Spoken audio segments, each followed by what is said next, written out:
Testing, testing. Ayo.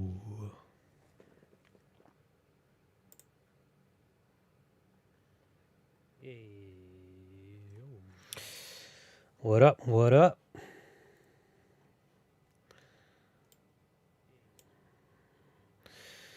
Yo, what's happening, y'all?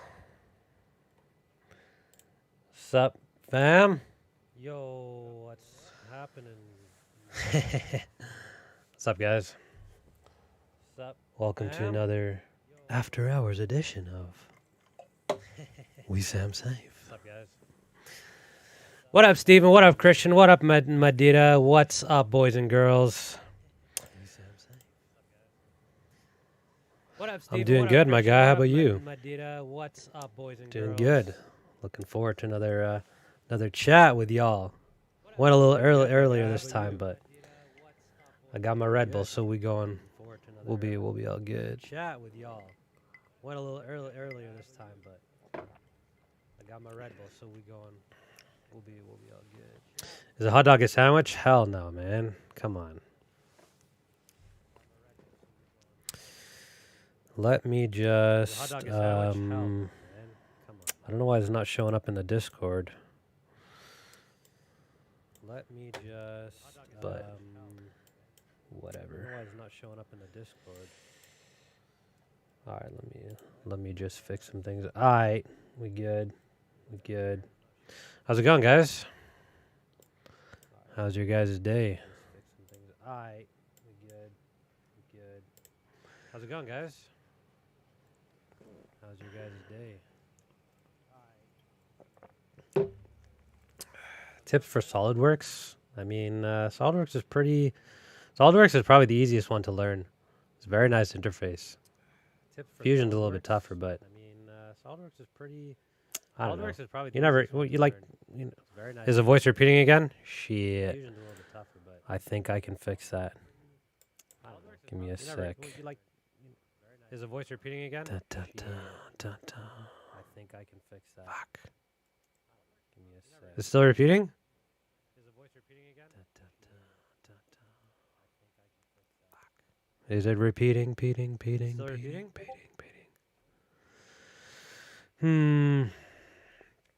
Yeah, can you guys? It is, eh? Shit. The old boomer can never get it right here. Okay. The old boomer can never get it right here. Oh, wait a minute. Okay. It's repeating. Fuck. Let me think about this. The old boomer can never get it right here. Oh, wait a minute. It's repeating. Think about this. Okay, did that change anything?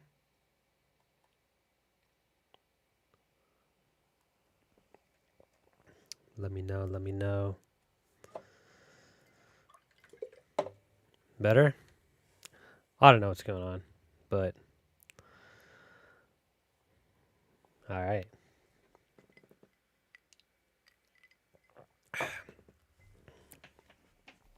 Both we use both Inventor and Fusion.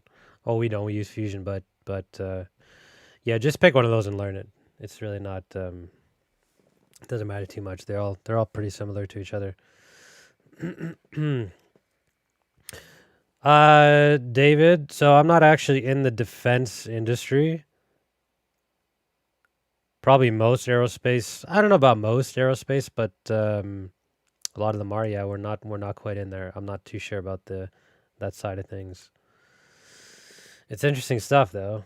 There's a lot of like security and stuff involved. A lot of confidentiality. A lot of that kind of stuff.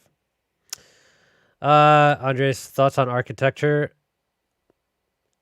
I don't know too much about architecture, honestly. Yeah. I heard they do pretty well, but don't take my word for it. There is architectural engineering, though. I'm not really sure what that is either. I don't think it's very common. I don't think it's very popular.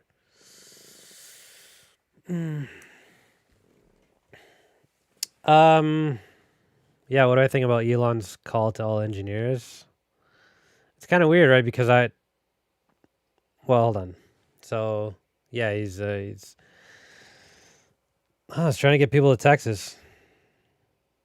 Elon's interesting, like because he talks about like he kind of downplays college and stuff, which I kind of agree with, but you need a degree to work there. Like SpaceX is not gonna look at you without a degree.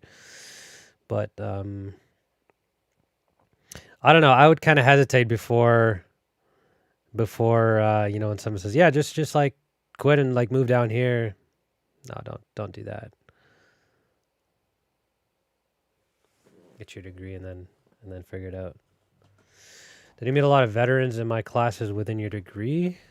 Like military vets? No, haven't. Why is my name Arabic? Because I'm Arabic. Nate or Sate? Probably Nate. Fellow Edmontonian, what up?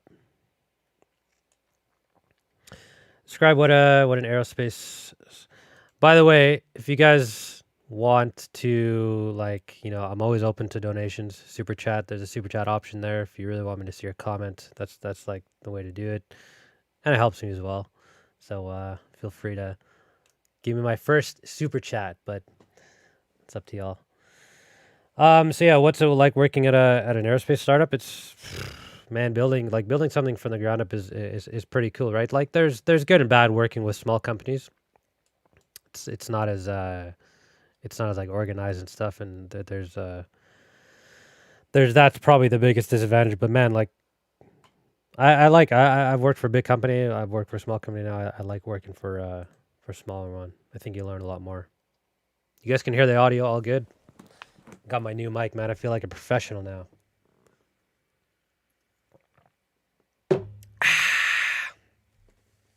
Man, a lot of comments in here. Like I said, if you want to make sure your comments read, throw in the super chat. I'll do my best to get to you guys' comments.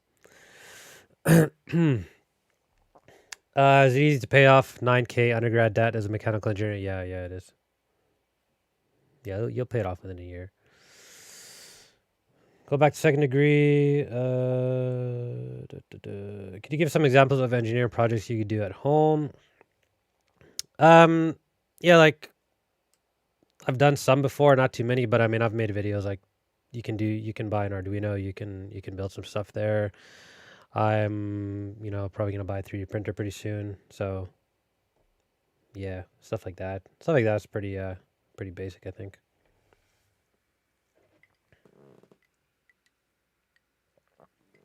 Yeah, I'm glad you guys like the Discord. I mean, I'm not too involved in it.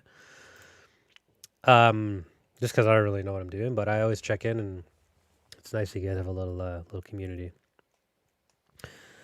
Yeah, man, Seth, for sure. I'm always down to hang out, dude. Saturday night, I look forward to this.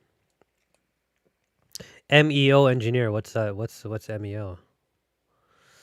Why do I hate coding? I don't hate coding actually. I know I said in some videos that I didn't like it. I think once you see how all this stuff works, it's actually quite interesting. Like even electrical stuff, it wasn't I really didn't care for anything electrical in school, but it's actually pretty cool. When you realize like why you learn these things. And I am learning coding because you have to learn you have to be a decent coder. Like you can only do so much without coding. I'm kind of learning that. What do you think of that we are being too hopeful? I'm not sure. I'm not sure what you mean. Like too hopeful is in you're not gonna find work, or like I'm trying my best to prepare you guys, put yourself in a position where you're not going to be one of the ones who are really struggling when you're done.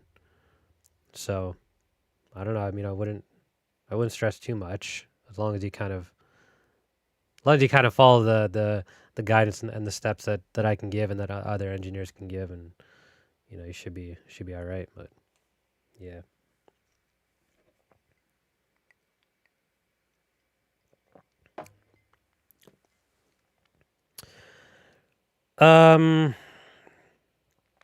Yeah, you can. I don't know. You can send me an email, Seth. Because I'm down. I can't pay too much for a 3D printer. Yeah, I do live with my parents right now. Yeah. Anybody in my family work in engineering? Yeah, my first cousin, he's a civil engineer. He's a project manager at some, I think, Enbridge. I got a friend who's electrical, he owns his own firm. Probably a couple other cousins and stuff who are not like immediate family, but yeah. What should I do in high school to prepare me for an aerospace engineer? So just to clarify with everyone, I'm not actually an aerospace engineer. I work for an aerospace company, but I'm a mechanical engineer.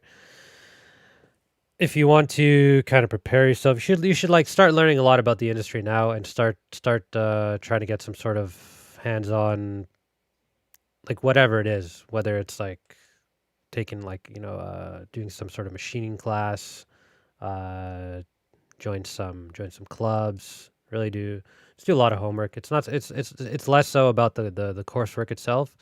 It's more so about meeting the right people and starting to develop relationships like now, and yeah, just start learning a lot about the industry. I want to start a space startup that's related to satellites, like it's niche, and I have a decent plan. You want to start a space startup?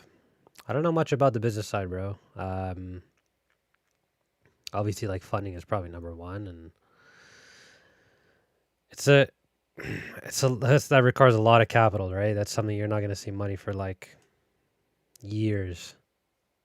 You're not going to see revenue for years. I mean, you're talking about like the company I work for but this has been going on for years now, and the launch is still a little bit away. But I don't know. Do your homework and find the right people, and yeah, that's pretty. Are you serious about it, or you just kind of like, eh? A lot of aerospace startups now, though. Like, holy shit! Like, there's quite a few.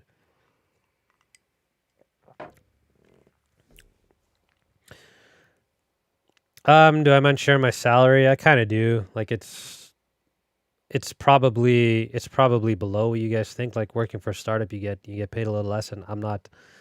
Like, I'll be honest, I'm taking a little bit of a cut with this job just because I love it and I love the people that I work with, and I think those two things matter as well. If somebody offered me like 1.5 times my salary, I probably wouldn't take it. Um, so like that's kind of how it is. You work for bigger companies, you probably get paid more, and you work for smaller companies, you get paid less. But yeah, it's less than 100K.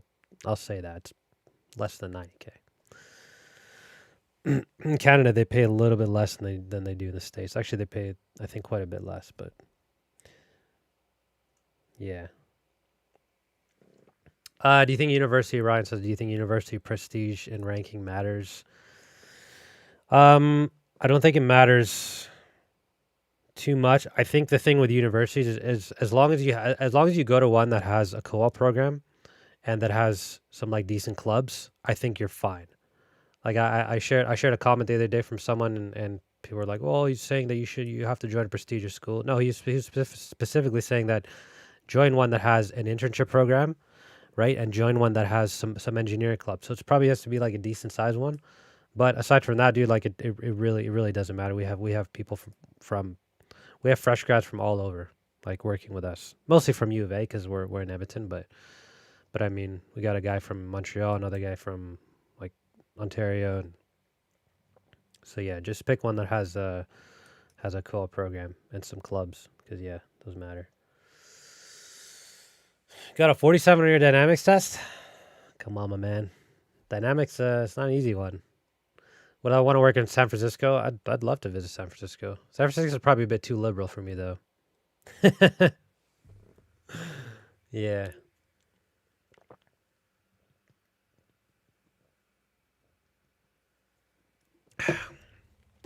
Oh, and my man, U of A. What's up, bro? That's good. Good stuff.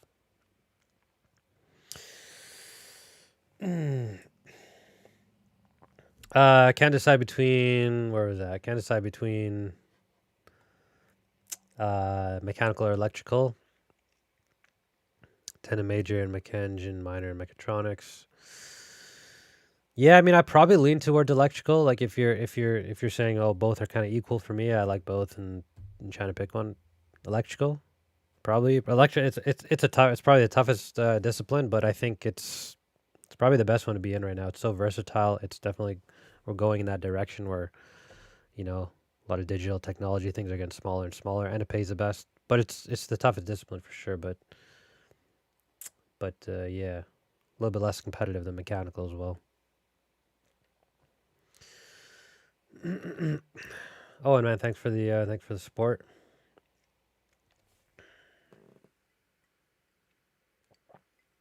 I don't usually drink Red Bull, but I'm already getting a little dizzy. But that's what happens when you're so healthy, you know.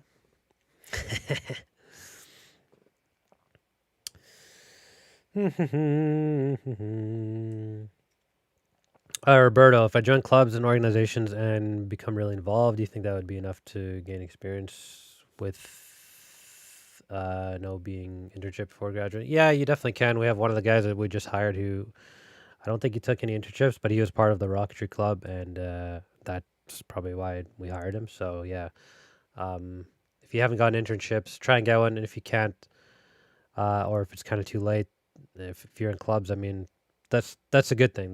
That's more than I did, and it's not the end of the world if you don't get internships. Just understand, like it's probably going to be a little bit tougher, and you're gonna have to kind of work a little bit harder to find work, or maybe not. Maybe you'll find one. Maybe you'll get an interview and they really like your personality, and because that matters as well. Is how do you perform in the interviews, and how's your attitude and stuff like that. Thanks, Teeple. Thanks for the nice words. What do I do outside of work? Actually, I got a video coming out tomorrow, so it's gonna be like a little day in the life kind of thing. So, tell you guys a little bit about what I do. Nothing crazy. Spending on you, spending on you guys, most of it. Favorite cocktail? I don't really drink, bro. Yeah, I don't really drink that much anymore. Yeah, I never like. I'll have a beer here and there. I never really got into beer. My thing was always like gin and tonic, probably. Yeah, coding. I mean, I don't know. I'm doing a couple tutorials on it right now. It's actually kind of it can be fun. Like I said, once you see how it's applied, it gets a lot more interesting. But favorite sport, basketball, man. Can't watch it anymore. Everything's too political now. But I grew up watching basketball and playing basketball, and yeah. John says I'm returning to school at 35. I'm super torn between CS or an engineering degree.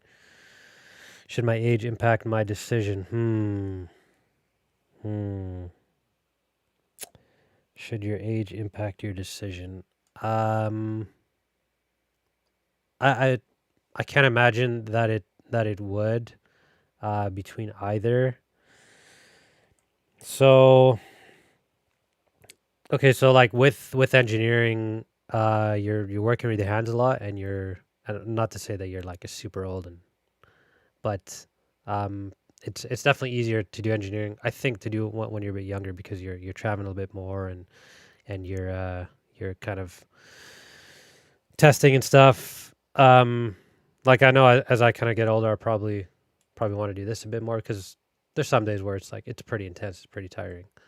Um, where CS, it's mostly you're kind of you're sitting at a desk. Now we do sit at a desk a lot of times. I think there's please stop spamming me, uh, real jail, please, or I will ban you.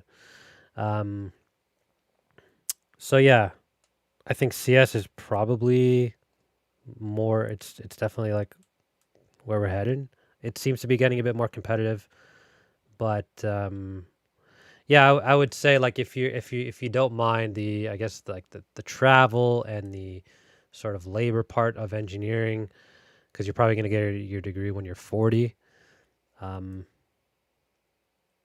aside from that, I wouldn't see why it would kind of matter. Like you can probably work remotely with the soft. That's kind of nice thing about how like having a software degrees. You can work remotely usually, and sort of if you've got a family and stuff, but you want to work from home. But yeah,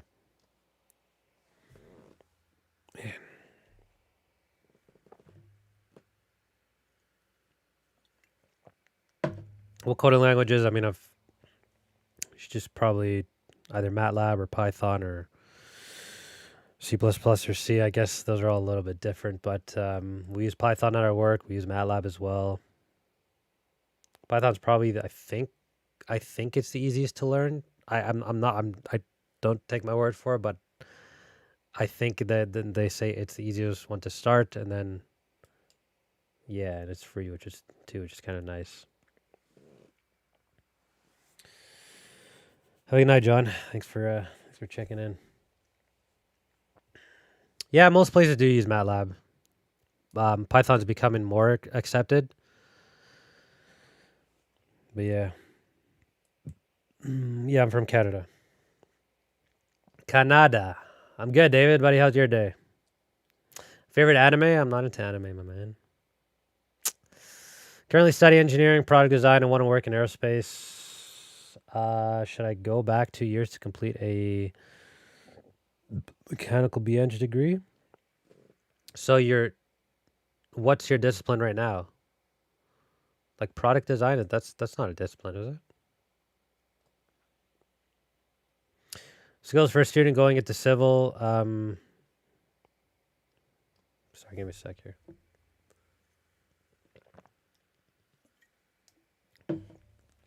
Yeah, same sort of same sort of like generic advice I give to everyone. Just like join the clubs of your school and meet your classmates and your colleagues and learn a lot about the industry. Try to develop relationships in that industry.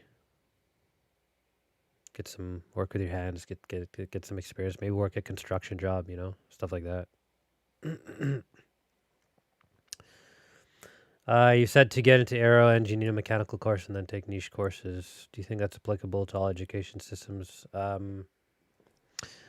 Probably not. I mean, I think most places will accept mechanical engineers. If you're trying to get into aerospace, you want to work as an aerospace engineer, as in like the design of the engines and the body and actual like mechanical stuff. Most places will accept a mechanical, or at least a mechanical who did a master's in aerospace. Like, there's just not that many aerospace. There's not that many aerospace universities that offer an aerospace program. At least in Canada, there's only like a couple.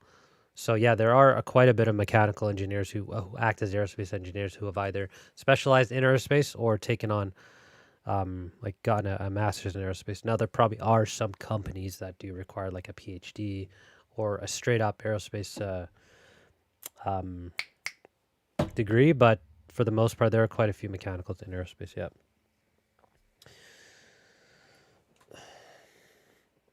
Can you party and study for engineering? Depends, man. You got to manage your time pretty well. It's pretty intense. I wasn't able to do 6 courses a term. I did 5, so that was me. First year electricity magnetism course. Hate electrostatics and dynamics. Yeah, I mean, you don't have to worry. Like, you're only going to take one of those courses. So, any tactics on how to negotiate starting salary? Well, how much leverage do you have? Because it's always easier when you have leverage, right? If you have multiple job offers, and then it becomes kind of like, well, I'd like a little bit more, because you can afford to kind of go somewhere else, right? So it depends on your options. Like I've negotiated once or twice with my current my current guy, and I'm just, for starting, like, for this job, it was kind of, there was a starting salary and there was nothing I can do about it. Like, you go on a probation period.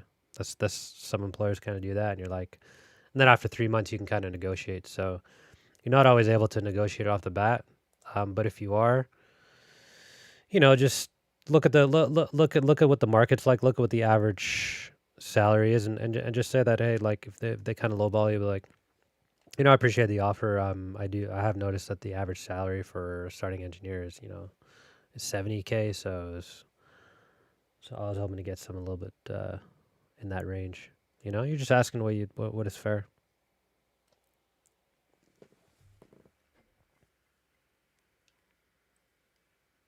Yeah, my job is quite challenging.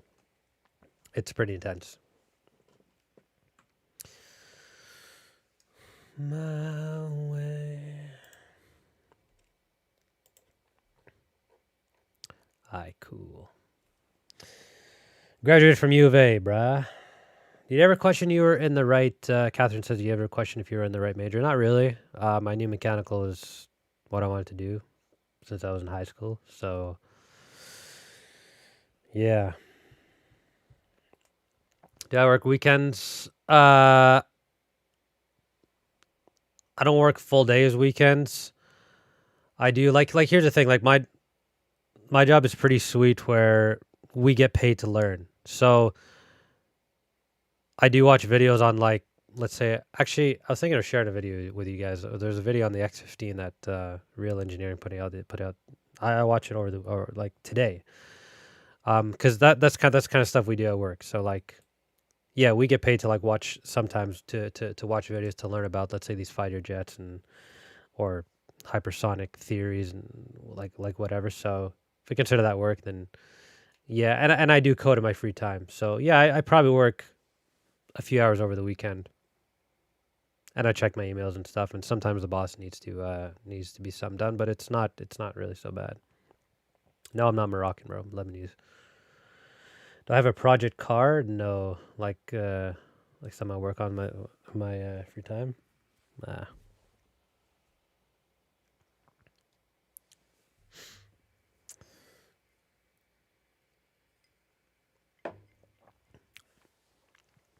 What's my opinion of material science and engineering?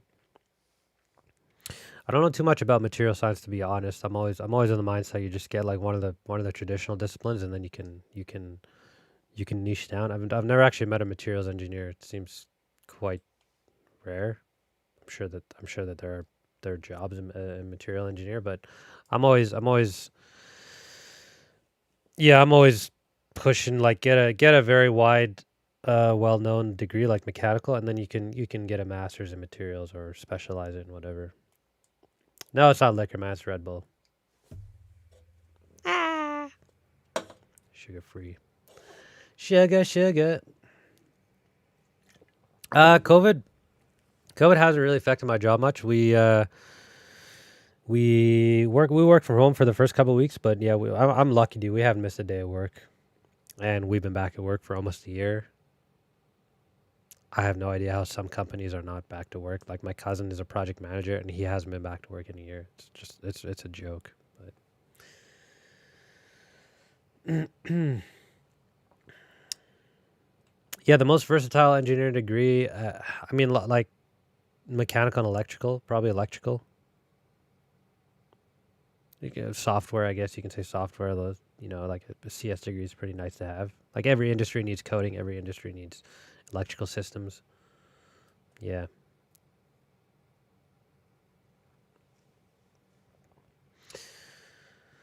Most attractive skills that employers like machine shop experience. So yeah, like for technical skills, I mean, yeah, like I'm trying not to say like a lot. I noticed on my last video, on my last stream. Okay, you guys should call me out if I start saying like too much. Just spam it in the comments. um, yeah, anything you're not taught in school would be great. Machining, any sort of machining skills that you have, for sure. 3D printing. Um, I talk about internships. Yeah, if you worked with like CNC machines or lathes or stuff like that, like put that on your resume and put that right, put it in your skills and make sure it's kind of front and center. Like, yeah, coding as well. Definitely programming, coding.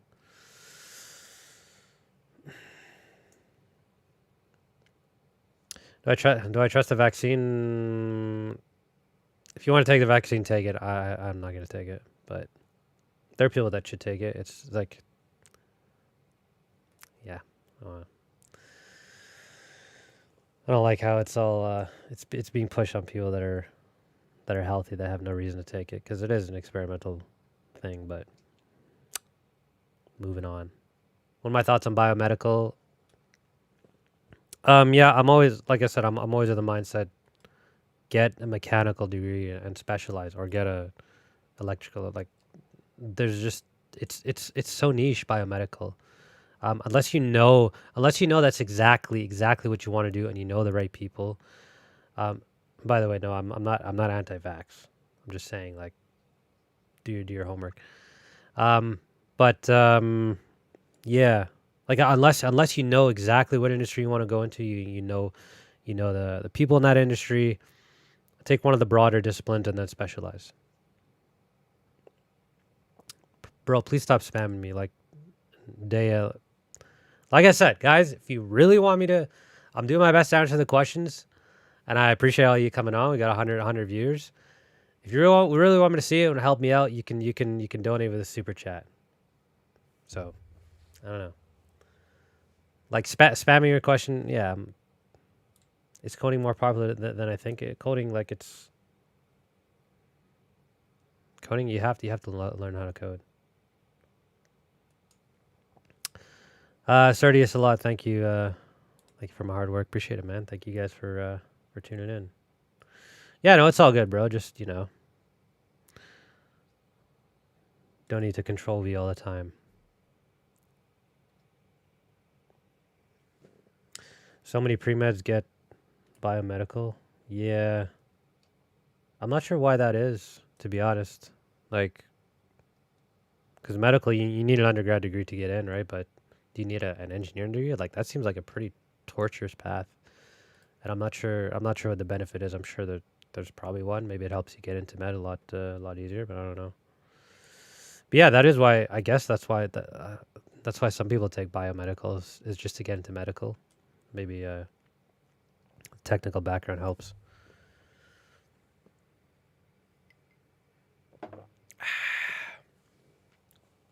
Most influential things I learned in my 20s. Dominic, thanks for the question, man. That's a good question. So, let me think about this.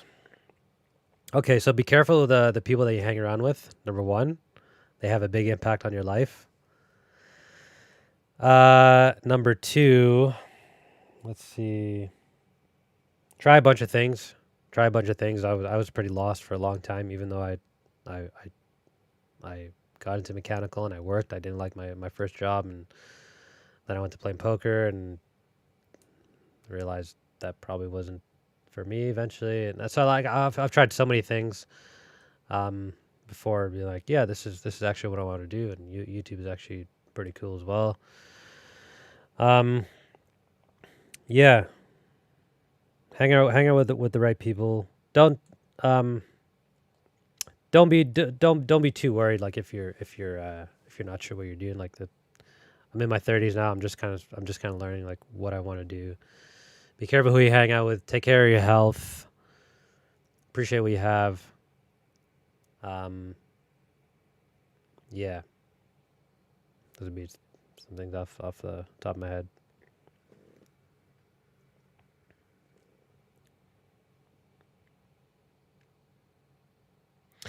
Mechatronics is still not very popular. Like, when a lot of people ask me about it, and I really don't know much about it, but what I do know is that there's not a lot of accepted, like, I think only a handful of universities acknowledge it, like, offer a program in it, and there's still not a lot of companies that probably know what it is. To answer your question, no. I don't see, maybe it'll become more popular, but I really don't see any difference between get a mechanical and specialize in electrical, or get an electrical degree and specialize in mechanical. They're much more widely recognized. You end up getting the same thing.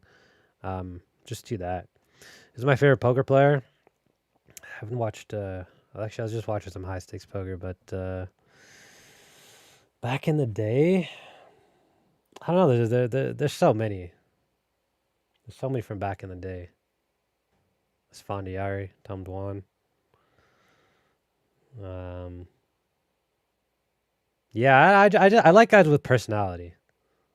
Like, I can't. I'd like. I don't like watching these online kids. Dutch boy, that's a reference. Holy shit! Nice one, Brian. I remember from watching the World Series back in the day. He was a cool dude. Yeah, see, back in the day, you had some characters, right? You had some characters. That's a impressive reference, bro. Yeah, that's my dad. That's my dad. Was it a shock when you went that that's a good reference, dude. Good. Give yourself a hand. I don't like Negreanu, bro. I'm pretty anti Negreanu. He's got such a rage problem. Yeah. Yo, we got a donation. My first donation. My man, Taras, thank you so much, bro. Hope I can answer your question. Nuclear operator getting a Mechie degree. Okay, nuclear operator. Any advice? Any advice going back into the energy sector? Nuclear operator getting a Mechie degree. Energy sector. Well, it's a good industry right now. It's definitely where we're heading. Some sort of alternate energy, even nuclear. I mean, it'll probably not now, but hopefully that'll kind of get there. But any advice? I don't know, man. You've got some experience. So you're an operator. You're getting a Mechie degree. So if you're back in school, you're still in school. Yeah, just keep trying to get some experience while you're in school. You probably have a bit of a better time because you've got previous experience already. Just make sure to get internships. You'll probably find it a lot easier to get work than others just because you have that experience. And I wouldn't too much about worrying like, oh, I don't have relevant experience. Nah, man, you've got some industry experience. So just keep doing.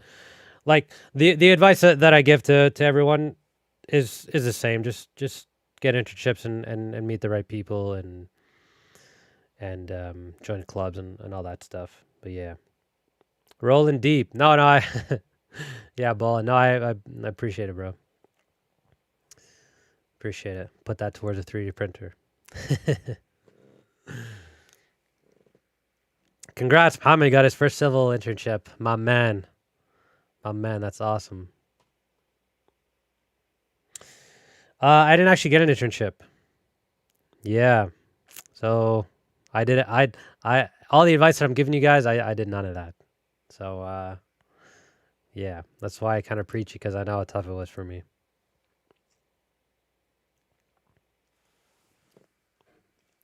Damn. Marianne, hello from Turkey. Hello, Marianne. Very cool. Very cool. Do you recommend taking a semester off to pursue a 6-month internship? For reference, I plan to go on grad school. Yeah, like it kind of depends. If the internship, well, like, have you started working there, or is it something you're not sure? You're not sure because you don't know about the job yet. It's kind of a tricky time right now, right? Because it's like, do you want to go to school during COVID where everything's online? You know, are you gonna learn? Like, if it's honestly, if you're gonna have to do like your capstone project from home, I would just keep working and go back to school when everything is kind of done with. Was I close with any of my professors? Nah. I wish I had been a little bit better. I wish I had been to some of them. They weren't all great, but I know Dwan has no personality. I mean, I was watching him today. He's got a little bit. He's probably an exception though, because his play is so much fun to watch. But yeah, um, he's gotten he's aged. He's a little bit more wise now. Benson, hello.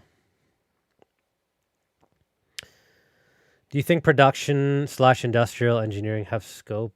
What do you mean? What do you mean have scope? Industrial is a good one to get into right now. It seems to be a growing industry. There's seems to be jobs that are specifically for industrial engineers. I don't know too much about the curriculum. I just know that it's more Tony G. Yeah, that's a really good. Tony G's the man. Yeah, industrial is like it's much less about design and more so about improving processes and manufacturing and stuff. But yeah.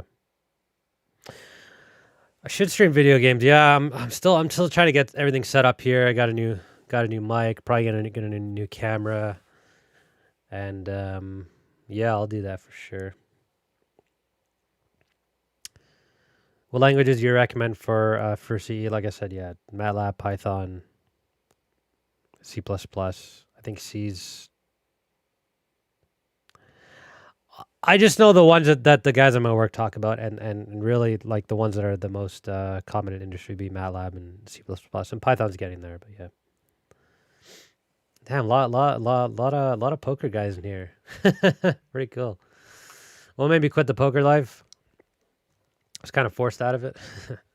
When I started playing online, I was always a live player, but I got a little bit over my head playing online. I was playing against a lot tougher players, and I just um like poker. The kind of the thing with poker is like you need to be quite disciplined, and yeah, I kind of went through like a pretty bad stretch, and usually I'm able to stay disciplined and crawl out of it. But this one, I was just like, I don't know, my personal life wasn't good, and that's a pretty bad combo, and I was developing some bad habits. So eventually, I just ended up like going broke. So I was forced to get back into to engineering. But yeah, I still love poker. I'm so much happier that I'm actually back at work and been graced with a YouTube channel as well. That's pretty awesome. Pretty lucky. Isabel, thank you. Thanks for the nice words.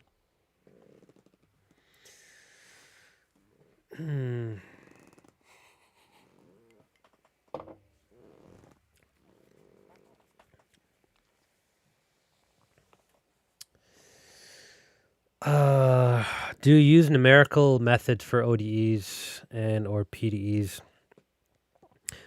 I'm not the best guy to answer that question. So like I'm just starting to get my coding skills back because I haven't done it in so long. So at our work, we have most of the guys can like other engineers are responsible for the simulations. So yes, ODEs are involved, PDEs are involved. I can't really answer much more than that, bro. To be honest, I should, and I'll get there at some point because have to learn how to code. But yeah. But yeah, no, like we use simulations a lot. We use Cantera for combustion. We use I shouldn't say too much, but yeah, some of the like typical programs that you guys know, we use them.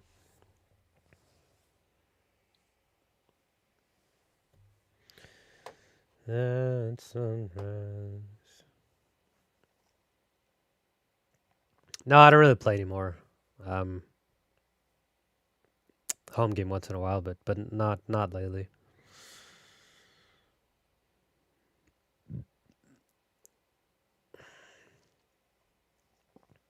Is industrial engineering easier than other? Maybe. Like I said, it's a completely different discipline. It's not design based at all. Aside from that, I don't. I'm not sure. I can kind of see that. Pays pretty well though.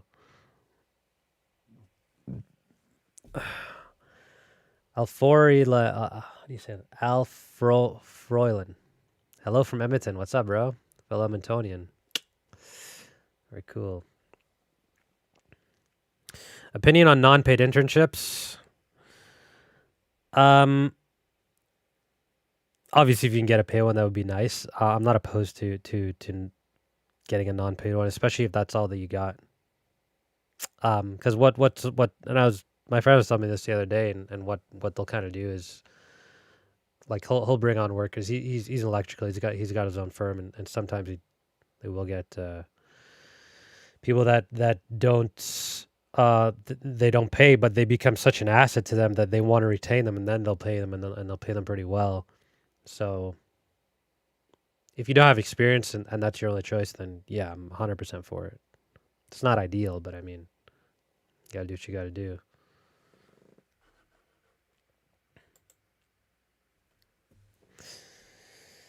Visionary, hello.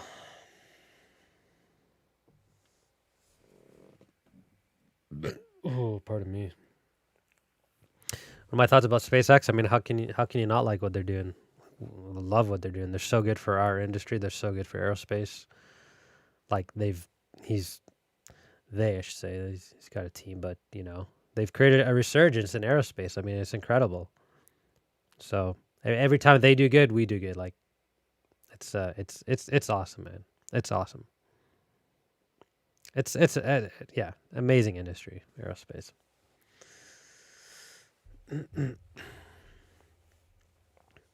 What do I think of Andrew Yang's and Elon Musk's ideas about how AI will take over jobs? Uh-oh.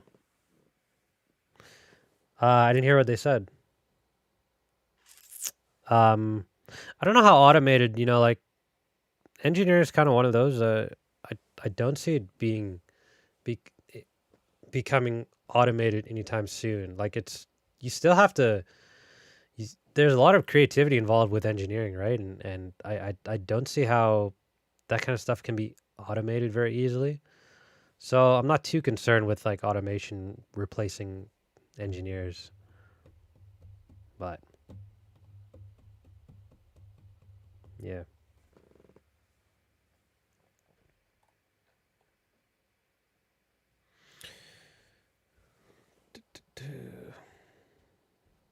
Where am I? I don't have any crypto. I have a little bit of crypto. I have a little bit of Bitcoin, but I bought it. I don't know, a couple years ago. I don't have much in there, but yeah, I have friends that have hundreds of thousands, if not millions, in Bitcoin. Pretty nuts. So yeah.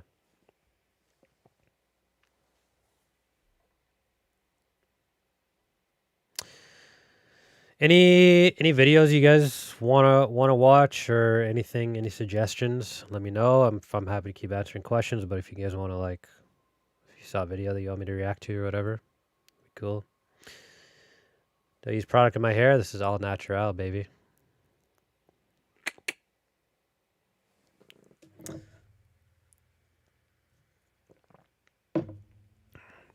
I'm taking an air course, thinking of going to a local aerodome in the summer. Ask if they need help. Should I improve that? Yeah, so like I said, it's always good to get some sort of work, or some sort of internship or whatever. Finest, what's up, man? Is there a certain amount of time I should stay in engineering role before I consider shifting towards something else? You mean like working as an engineer or in engineering school? I think if you're working, like you're not if you're talking about working, you're not always gonna like your first job. Probably you're not gonna like it. So I would try a couple different jobs before really pivoting. Because I hated my first job and now I love my second job. Like you can't really judge it off of the first one, or even sometimes like the second job. But yeah, can we stop using Q, V, R, H, and K for everything? Yeah, it's true. A lot of duplicates, right? Like Q is for heating power, but also for volume flow rate. K is for conductivity, but also for what specific heat ratio. You think there's enough? I don't know. We've kind of exhausted every letter in the alphabet. No, you have to start repeating some. Did I work in high school? Yeah, I worked at Superstore. I was making $9 an hour, man. At the time, that was like you were pretty prime if you got a job at Superstore. Yo, another Edmontonian. What's up, brah? Any mechanical engineering jobs in Edmonton? You have to look at it yourself.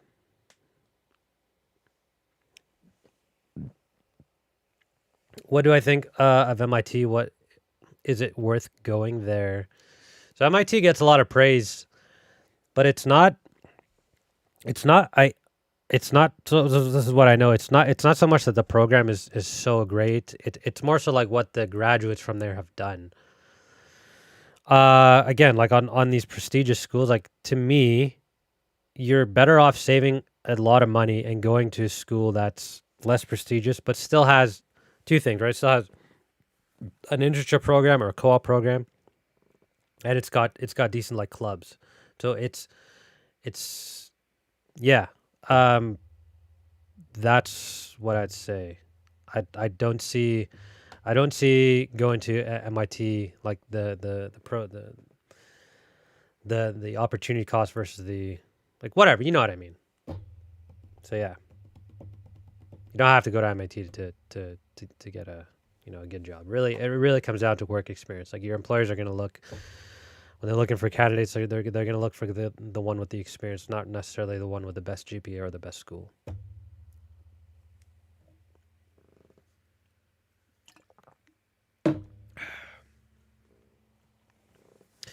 Caramel or Cadbury Easter eggs. Man, I was a big Cadbury Easter eggs guy. I'm vegan now, so I haven't had milk chocolate in like 3 years. But yeah, those Cadburys were unbelievable. Remember those commercials? Buck, buck, buck, buck, buck, buck, buck, buck, buck, buck, buck, buck, buck. Favorite place in the U.S.? I haven't been too much. I've been to Vegas a few times. Miami was okay. I mean, the weather's unbelievable, but I didn't love the people that much. New York's pretty cool. Where else have I been? New York is awesome. New York is awesome because it's sort of like Vegas where you can walk around at 3 a.m. and there's people out, and there's like sandwich shops open. That's pretty cool, man. We don't have that here. Everything closes at like 10. But yeah, I'm more of a big city guy. I'd love to go to like Memphis or something. A little bit of culture, a little bit of barbecue, a bit of music. Yeah. How did I deal with the math courses doing your engineering? Yeah, the math courses were pretty tough, dude. Like if you're having trouble with math, like it's normal. I think calculus was pretty easy for me, but once I got to like I don't know, math, differential equations and numerical methods, yeah, I always struggled with those. How did I start being vegan and why? I started it just I just wanted to try it, and then it became more of an ethical decision. If you want to try it, I would just say like try making one meal a day vegan. Breakfast probably the easiest, and then go from there. It's pretty hard to do it all at once. But yeah, try one meal a day, see how that goes. I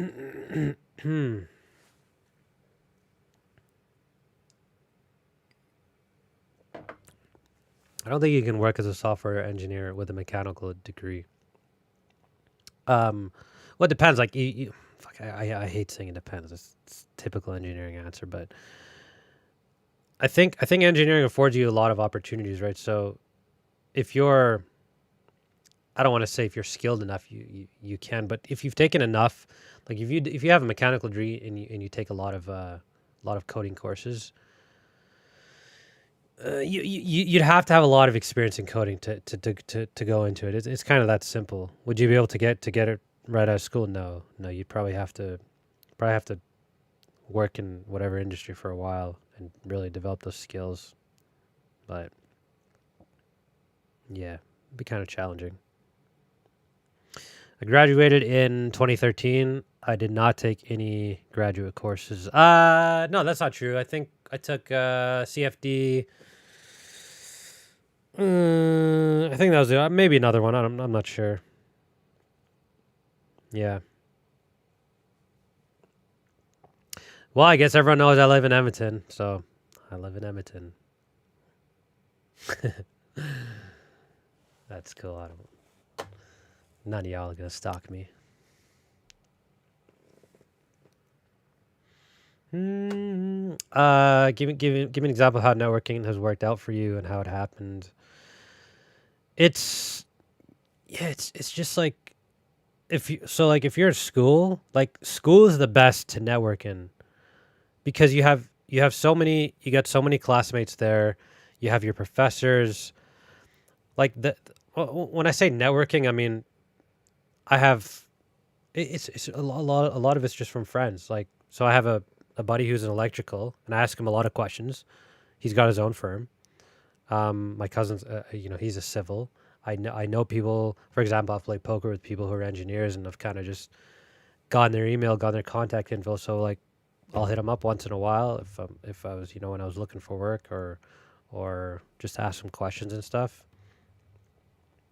Yeah, I don't know. Like school's great to meet people, and then what about your family? Like I'm sure you probably got uncles in the industry or or whomever. Just reach out to them. Like it's not super difficult. I know it seems like, oh, I gotta go and I just gotta go and cold call people. Not necessarily, not necessarily. Just build a LinkedIn, start adding people there, shoot them a nice message. Somebody asked me, I said this last time. Somebody asked me to do an interview, like for their school. They just reach out to me. I'm like, yeah, sure, boom, done. That's all you gotta do. Reach out to people, talk to your family, talk to people who are in the industry that you know. Doesn't have to be super super tough. Ansys is pretty valuable, yep. Do I sometimes regret studying engineering? If you'd asked me years ago, I would have said yes. It's interesting because like a lot of experiences they're so not subjective, but they're very dependent on your circumstances, right? I don't see too many people regretting, like when you hear people who have, yeah, I've regret studying engineers. It's probably because they didn't want to in the first place. They were kind of pushed into it. I think getting an engineering degree affords you so many opportunities that even if you end up not enjoying the work or it's not what you kind of thought of, you want to switch industries, you have opportunities afforded to you. Just because like engineering teaches you a lot of discipline. It's a very esteemed kind of degree. A lot of them just, end up going and becoming entrepreneurs. So no, I mean, I personally, no, I don't regret studying engineering. And I think it's a great degree to have, bro. Like whether you end up working for a couple of years, deciding it's not for you, it's a lot easier to kind of transition to something else than if you were to have never to have gotten no degree, right? So, yo, Kareem, thanks for popping in, my man. Your network is your net worth, my man. You guys should go and watch the interview I did with him. Hell of a lot of value there. What's up, bro? What advice do I have for growing an educational YouTube channel? Let me think about it.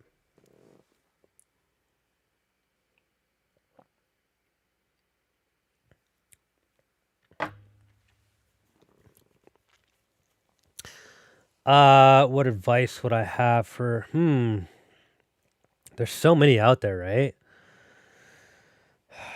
I don't know. You have to try and do something a little different. Like I'm kind of lucky that I found a nice little niche, but I don't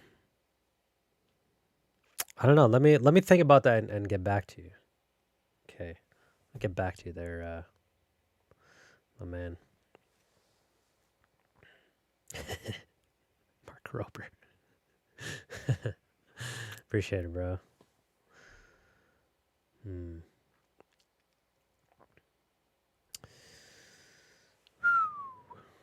Greek life, underrated, overrated? What's Greek life? Is that a channel? Let me look it up. I don't know. What Ontario University would I recommend? What's the what is it? Waterloo? We have a guy from Waterloo. Apparently, that's a decent university. I'm not sure. I'm not from Ontario, but yeah.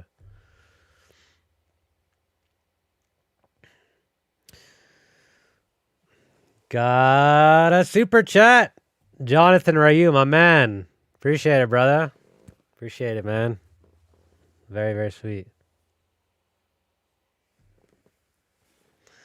Very cool, guys.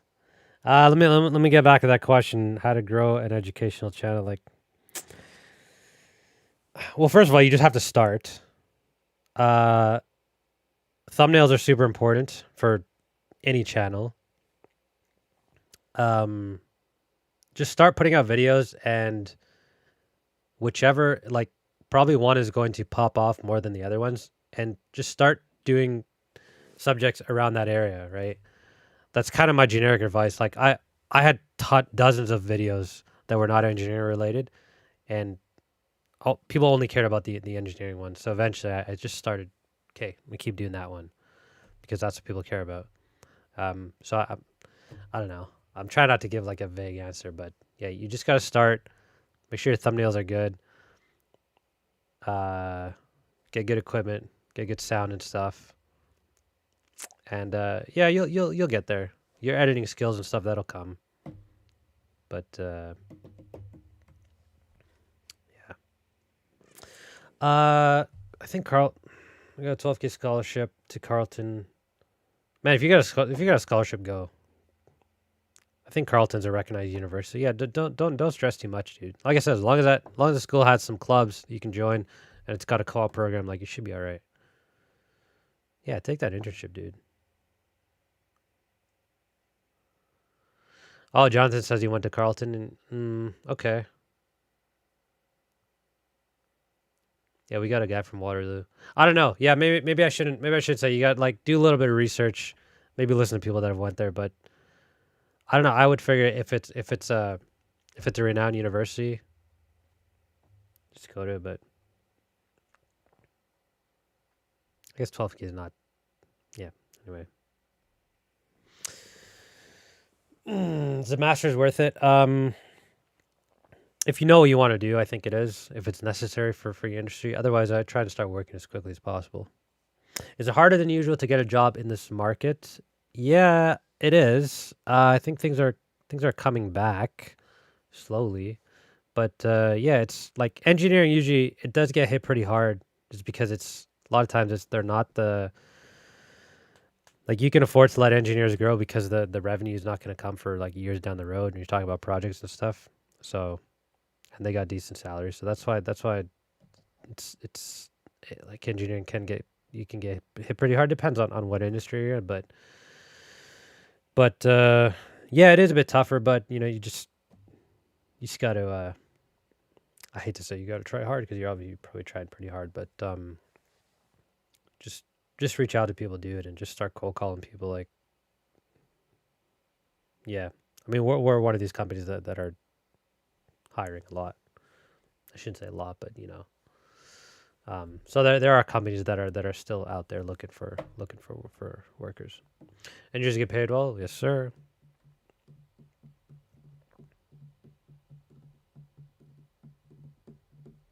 What can you say about being able to meet the requirements for an internship but still no replies from the companies? Well, ask yourself like some things, right? Like how good is your resume? Okay, just because like if you're talking about requirements, what are they talking about? Like GPA, you know? So how good is your resume? How good are your social skills? How good are what kind of hands-on skills? What kind of projects have you worked on? Who are the people that you know? How are you looking for work? Are you actually like taking the time to do your resume to kind of tailor it to the company, or are you just kind of spamming out 5-10 resumes a day, right? It's not just about meeting the requirements. A lot of people that probably meet requirements. It's about what are you doing to stand out from those other people. So get on the phone and start calling these companies and be like, yo, I know I probably don't have everything that you need, but I'm ready to work, man. I want to work for you guys. I love you guys. I want to work for y'all. Just give me 10 minutes. We'll have a little chat, and a lot of it's about attitude, right? So you got to try and stand out somehow. Mm.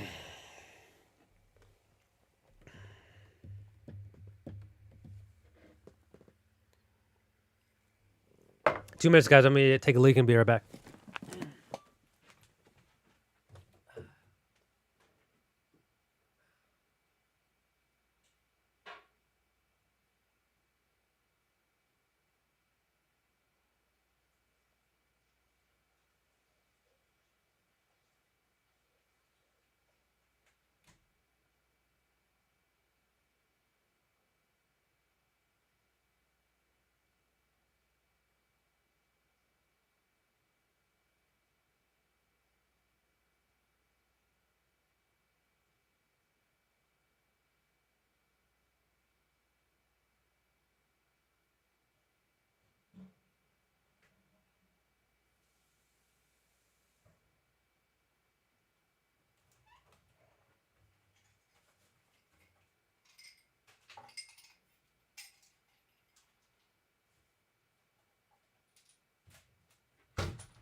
Okay, it wasn't 2 minutes. Yeah, you can talk to that.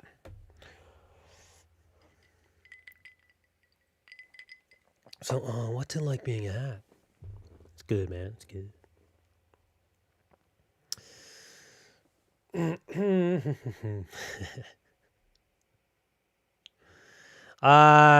Working as an engineer is as stressful as a student. No, I think that I think that being a student is more stressful.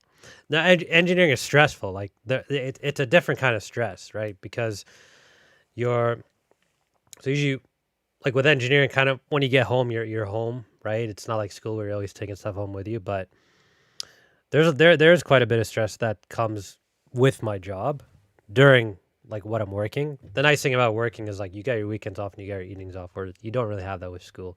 And I think school is a little bit more intense, but there's different stresses. But I think if you can get through school, you can probably get through you can probably get through work.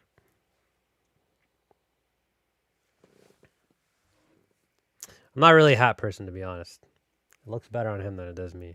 But that's a pretty dope hat though. I wore that hat for a long time, and now it's just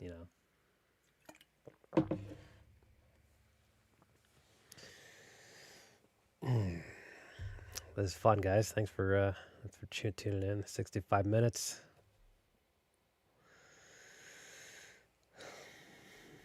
I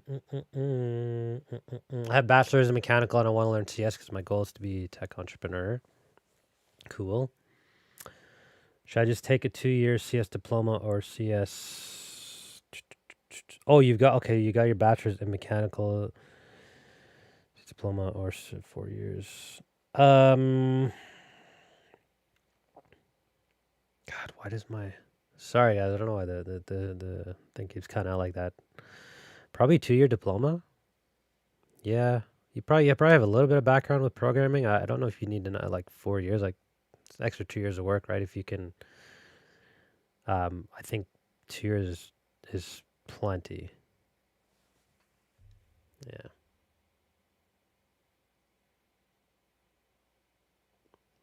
He is my father. Yep. Yep. I know we don't look alike, but it's my dad. You're my dad too. Yeah. Everyone.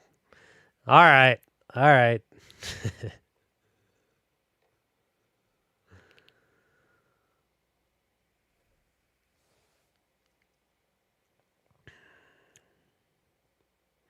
So do you know anything about aerospace engineering in grad school? I don't. I don't.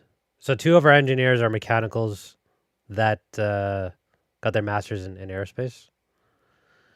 As far as what as far as what they learn and stuff, I'm not really sure about the curriculum, to be honest.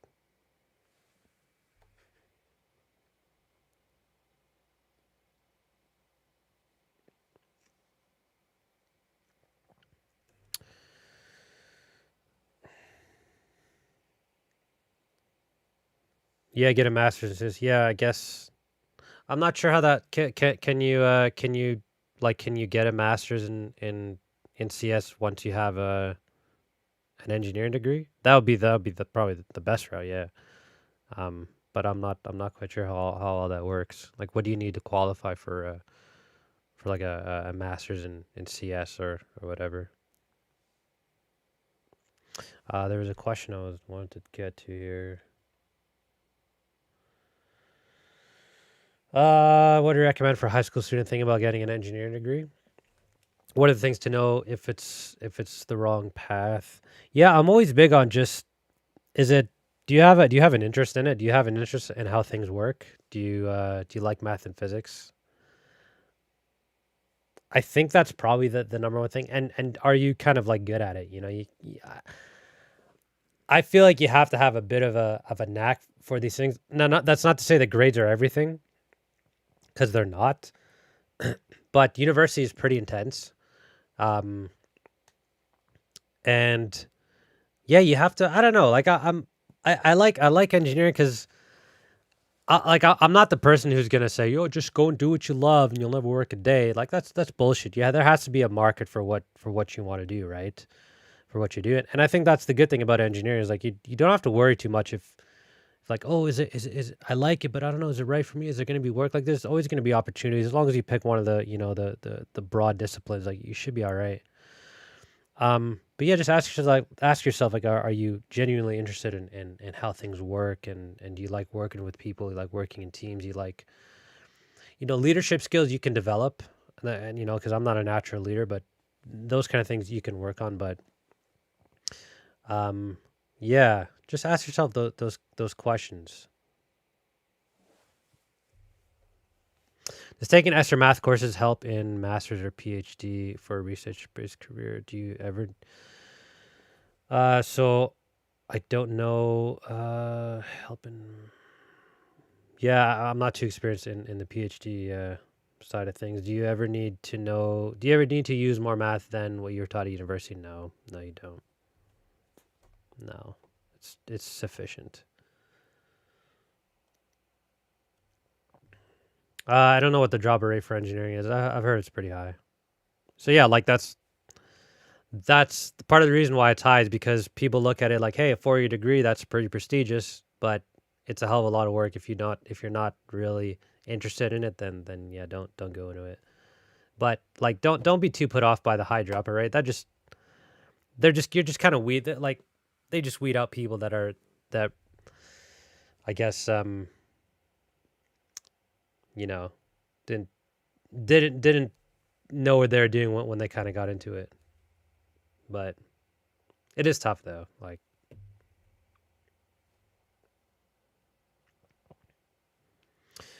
Daniel says, what kind of software do you use? We use Fusion. We use MathCAD. We use some simulation programs, Python, even Excel. Yeah.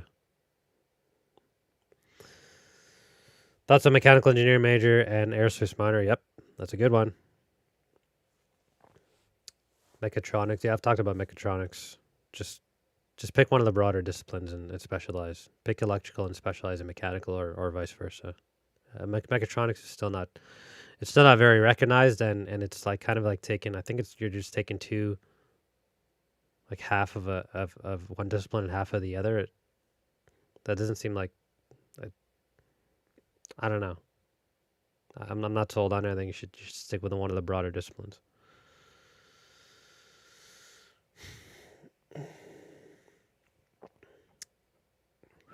Yeah, I've talked about schooling already. Just pick one that has a co-op program and one that has some engineering clubs, and it should be all right.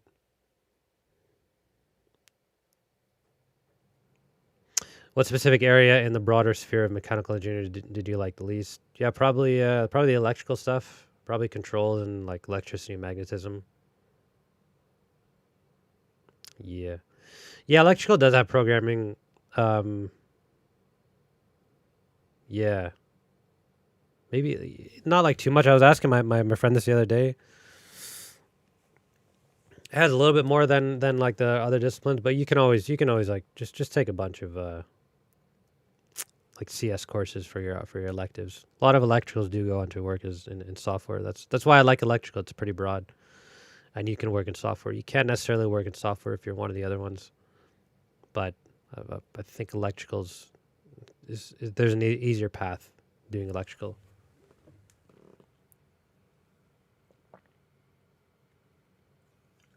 Yeah, I just answered the question, bro. With schools, just pick one that's has a co-op program and has engineering clubs.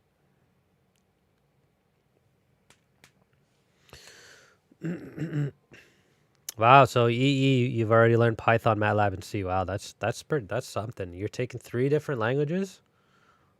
So damn. Yeah, okay. How different are the languages, by the way? I'm a Cami master student. I'm scared of job opportunities after school. Start looking now, dude.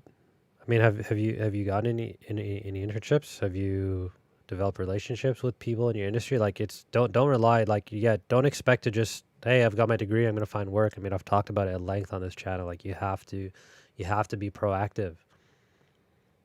You have to be proactive. Getting a master's is not necessarily gonna help if you don't know anyone coming out of work, and chemi is also Like chemi's not a, I don't want to say it's not a great one, but it's, if you look at the number of jobs compared to mechanical, civil, and electrical, it's like 10 times less, and it's very location dependent. So like you have to do, you have to try a lot more. And so start right now. Start get an internship while you're doing masters, or something. Like start making those relationships. Start getting your name out there now. That's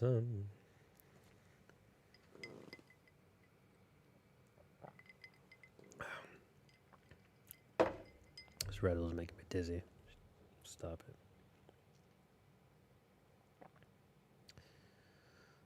I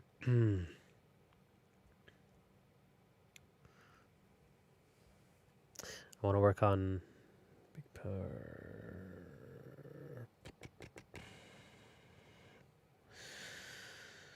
The most lucrative engineering concentration. Oh, I was gonna say oil and gas because it was pretty lucrative back when I was in it. Right now, what are the big industries right now? Aerospace is good. Aerospace pays pretty well. What are the ones in demand? Not sure. Not oil and gas.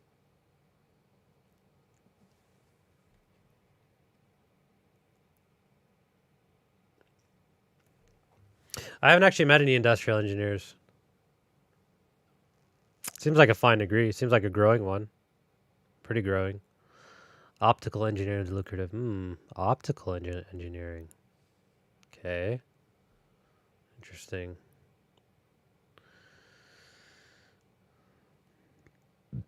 Yeah. Yeah, I've watched Jake's video on it. I listened quite a bit. Yeah, I need to learn a bit more about industrial because you're right. I mean, they're a lot, like a lot of engineers. They'll just get like a standard discipline, and then they'll pretty quickly go become like a PM or something. So can you do industrial work if you're like a mechie, or yeah, probably you have to work for probably a few years and then go on to become more on the managerial side of things for sure. And like that's why I always push these disciplines, right? Mechie, Civi, and EE, because you can always like if like let's say you get electrical, right? You want to go into sales or whatever, or industrial, right? You can do that, but you can't necessarily do the other way. Or you can get into aerospace with a mechanical, but you can't necessarily get into mechanical with an aerospace, right? Like that's why I think it's important to specialize. What's up, Danny Habula? I miss you, buddy. Yeah, that's kind of how I love that. That's a good point. That's a good point. Do I have an idea of my own career progression? I'm pretty lucky in that I found a job that I want to stay at for a long time, because I mean we're building something that's pretty awesome. It's aerospace is just a fascinating industry. I have a lot of responsibilities. I learn,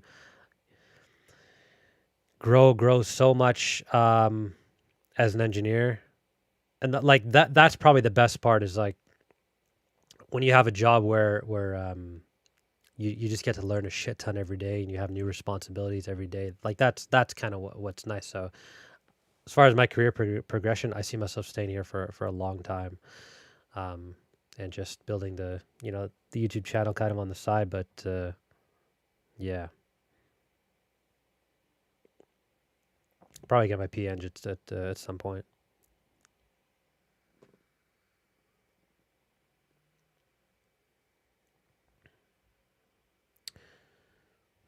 I don't think there's a Queen's grad at my workplace. No.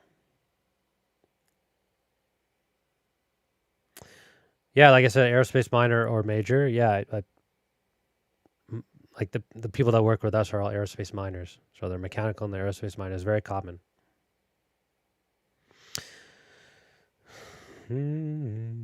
Would a relevant courses section on a resume look good if all those relevant courses were upper level? If you're gonna put courses on there, if they're relevant, like only. So if you're talking about you took some grad level courses that you would normally take, you can put them on there, but just put them at the bottom and make it very short. Don't take up any space with courses, or at least too much space. Best tech YouTuber? I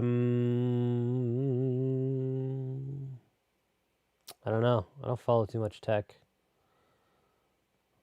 What's the guy's name? There's one guy I've been watching. I can't remember his name though. I didn't take the FE exam. We don't take it here in Canada. Yeah, the pandemic was it didn't affect us too much. We just kept working. In fact, we worked on a ventilator too, which is pretty neat. Thoughts on biochemical engineering? Like I keep saying, I'm a fan of not picking a discipline that's that niche. That is very niche. So unless you know exactly what you want to do, you know what industry you want to go into, you know the people in there, specialize, or like take a broader one and then specialize.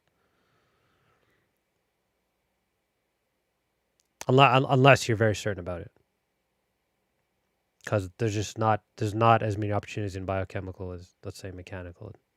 Not even close, right?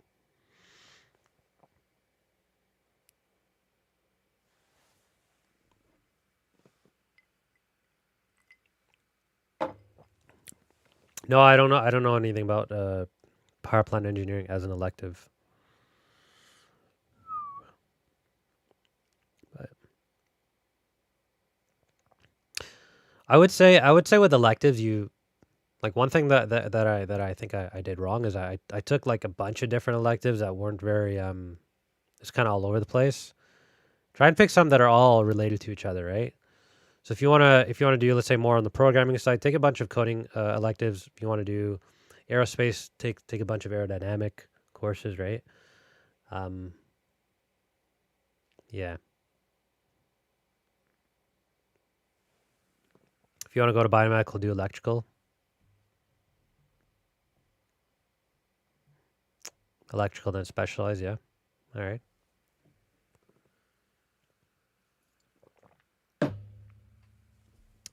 Little right, you caught me, man. Appreciate you coming in.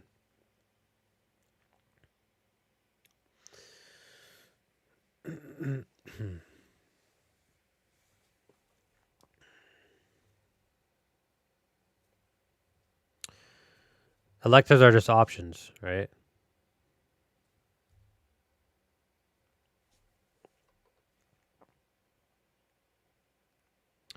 I'm familiar with Geomatech. I don't really watch his stuff. I'm kind of going back in the questions here.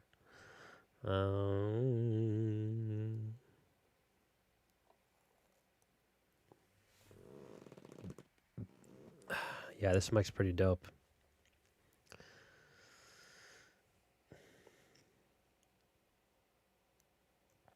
What kind of channels do you guys watch?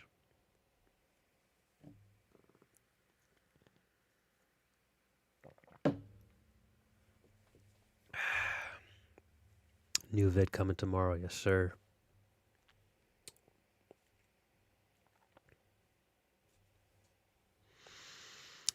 Yeah, I don't know too much about industrial, man. What can you minor in is industrial?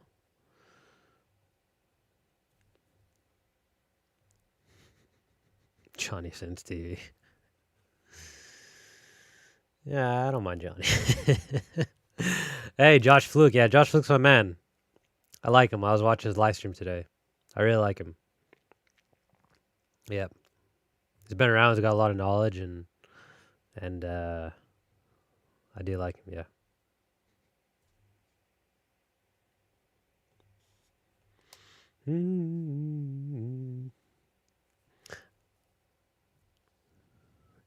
Are entry level CS salaries deceiving? Yes. From what I've heard, they can be deceiving. That most people don't actually make that much. It's just like the top ones.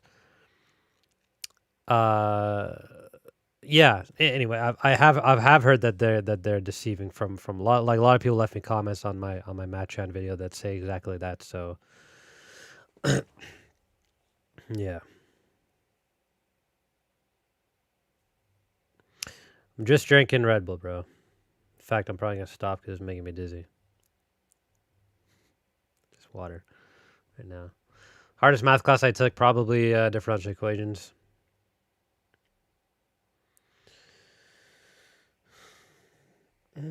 Fellow Calgary, what's up, Mahid? Currently, I have a security consultancy gig. What are your thoughts on mechans who want to transition into data science? Secured. So are you working? Seems like you're working in the industry you want now, no? Oh, data analysis versus data science. But you're a mechanical engineer. I'm kind of confused. What? Can you tell me a bit about data science versus data analysis? Like I'm not too caught up with that.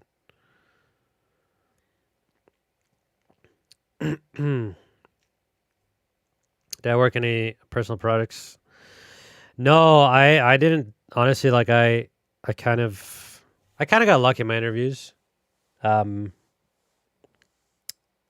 like when I was out of my, you guys probably know I worked in oil and gas, and then I got laid off and spent 4 years playing poker. So I didn't necessarily I didn't do the right things to get back in. So it was very hard for me to get back in. And the one job offer that I got was this one. But I did some good things in the interview. I was pretty happy with. I was very persistent with the guy. I was like, I was just like, hey, this is how I can add value. I know I've been out of my career for a while, but I can handle stress and this and that. And so no, I didn't do any sort of projects. Does my company care about me doing YouTube? Not really. As long as I don't talk about what we do too much.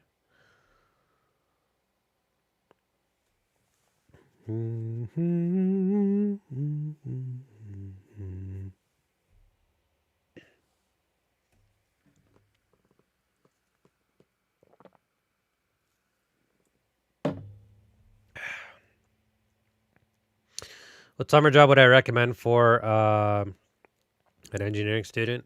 Yeah, dude. Anything where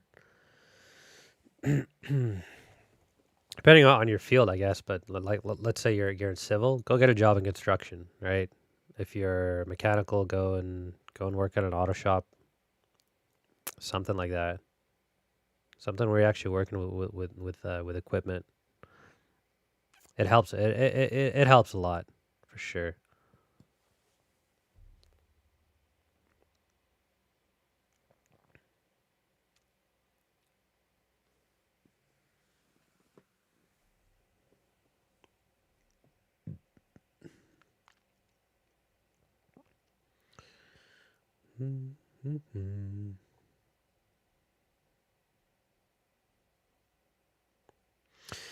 It's easier to advance your career if you have a master's. So yeah, I'm kind of I'm more of the mindset of no. Like I think work experience is a lot more important. I think other people would tell you this as well. Is like if you're debating, okay, should I spend 2 years doing a master's or should I spend those 2 years working? I'm always of the mindset to go out and start working. Now there are a lot of people that take masters, and sometimes it is necessary. Does it benefit you a lot more? Like, do engineers with masters get paid a lot more than like other industries where I don't think the masters in engineering helps you as much as it does in other industries. That's why I think you should be kind of have an idea of what direction you want to go to before you do masters. Yeah.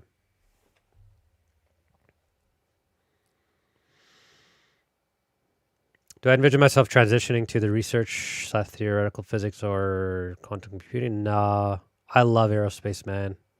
I love aerospace. Like it's such a cool, it's a fascinating industry. Like and I mean, fuck, like learning how airplanes work. It's just, I wouldn't want to be anywhere else.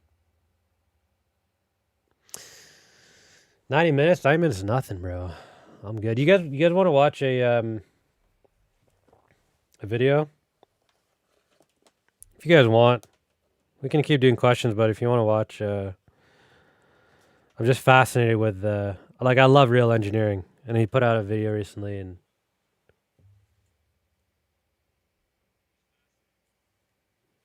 a little bit of echo, but yeah, I always like to watch aerospace stuff. So if you guys want to watch it, then we'll stream it, and I'll talk a bit about it because it's some really interesting stuff. All right, let's check it out here.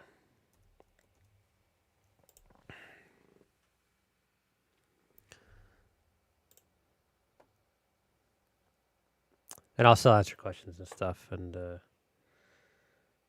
can do. All right. Yeah, this video is like super. Hold on a sec. So, can I still see? Oh, okay, I can still chat here. All right, cool. Okay, so this is a video on the X15, which was a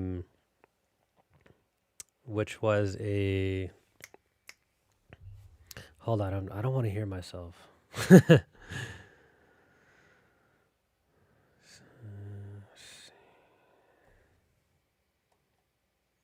Oh, okay. I just go like this. Bink. Okay. Yeah, so the X-15 was an experimental aircraft. The X-15 was the first aircraft to hit hypersonic speeds. This is back in the 60s.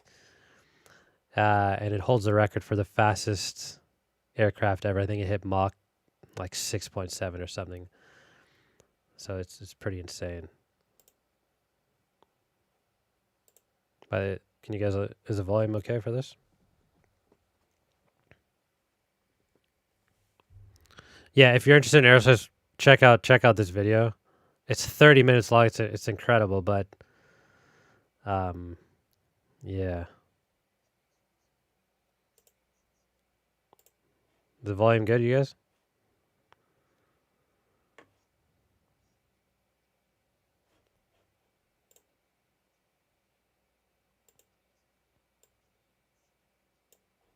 Can't hear anything? Okay.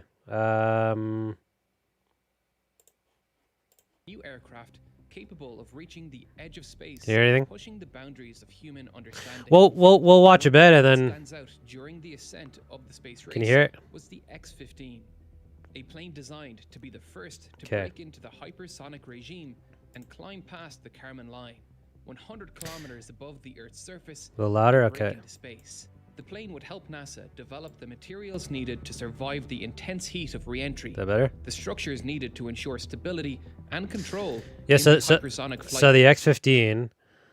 So this is before we started launching things into space.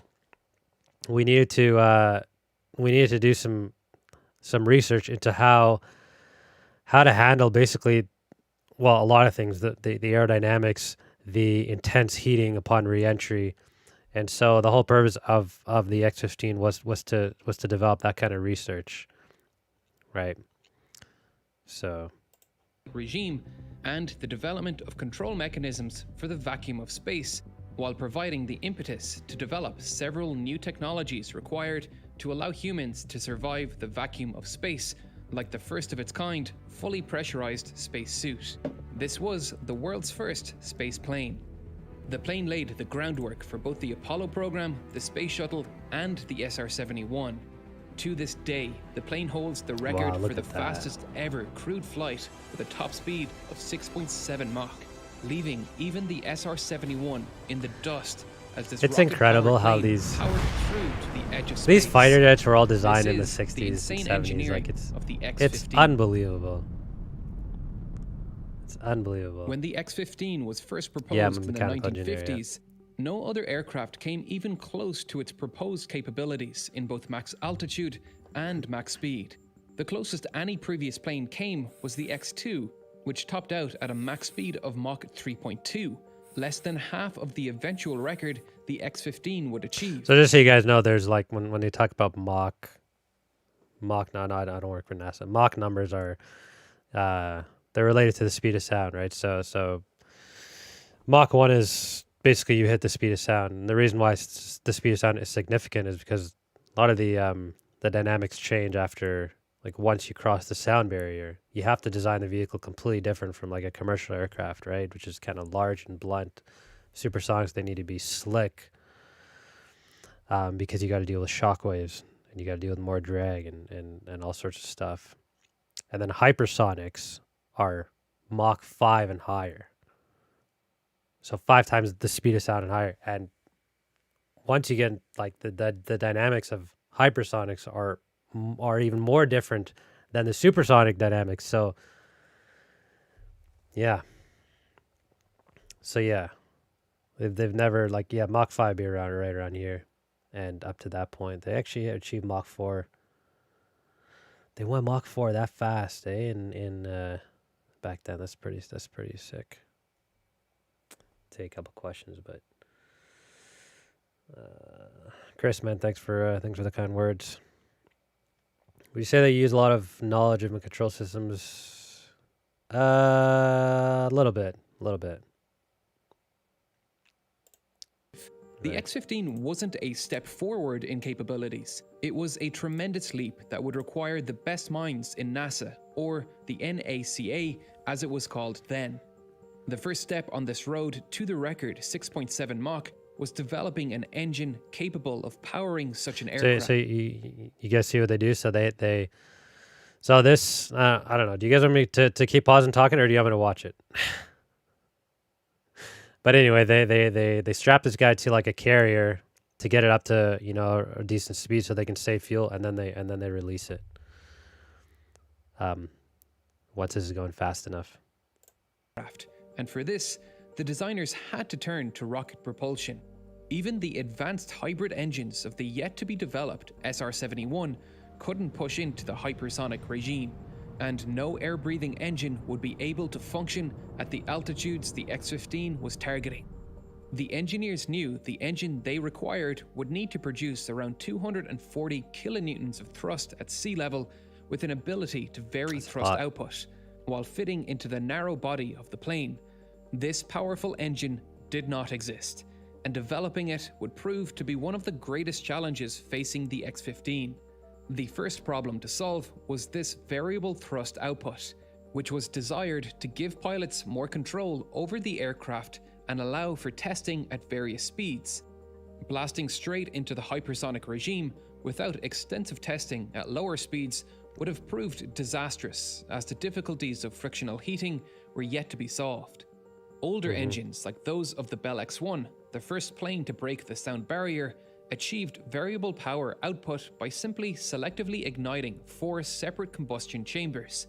This provided stepped power output, but not true throttle. The X-15 needed finer control than this, and needed to achieve it without adding significant weight and complexity to the engine. Added complexity would decrease the safety, putting any pilot in danger, while any added weight would significantly reduce the maximum altitude the plane could achieve. The X-15 achieved this control by varying the speed of its turbopump, which is the pump which forces the oxidizer and fuel from their respective storage tanks into the combustion chamber.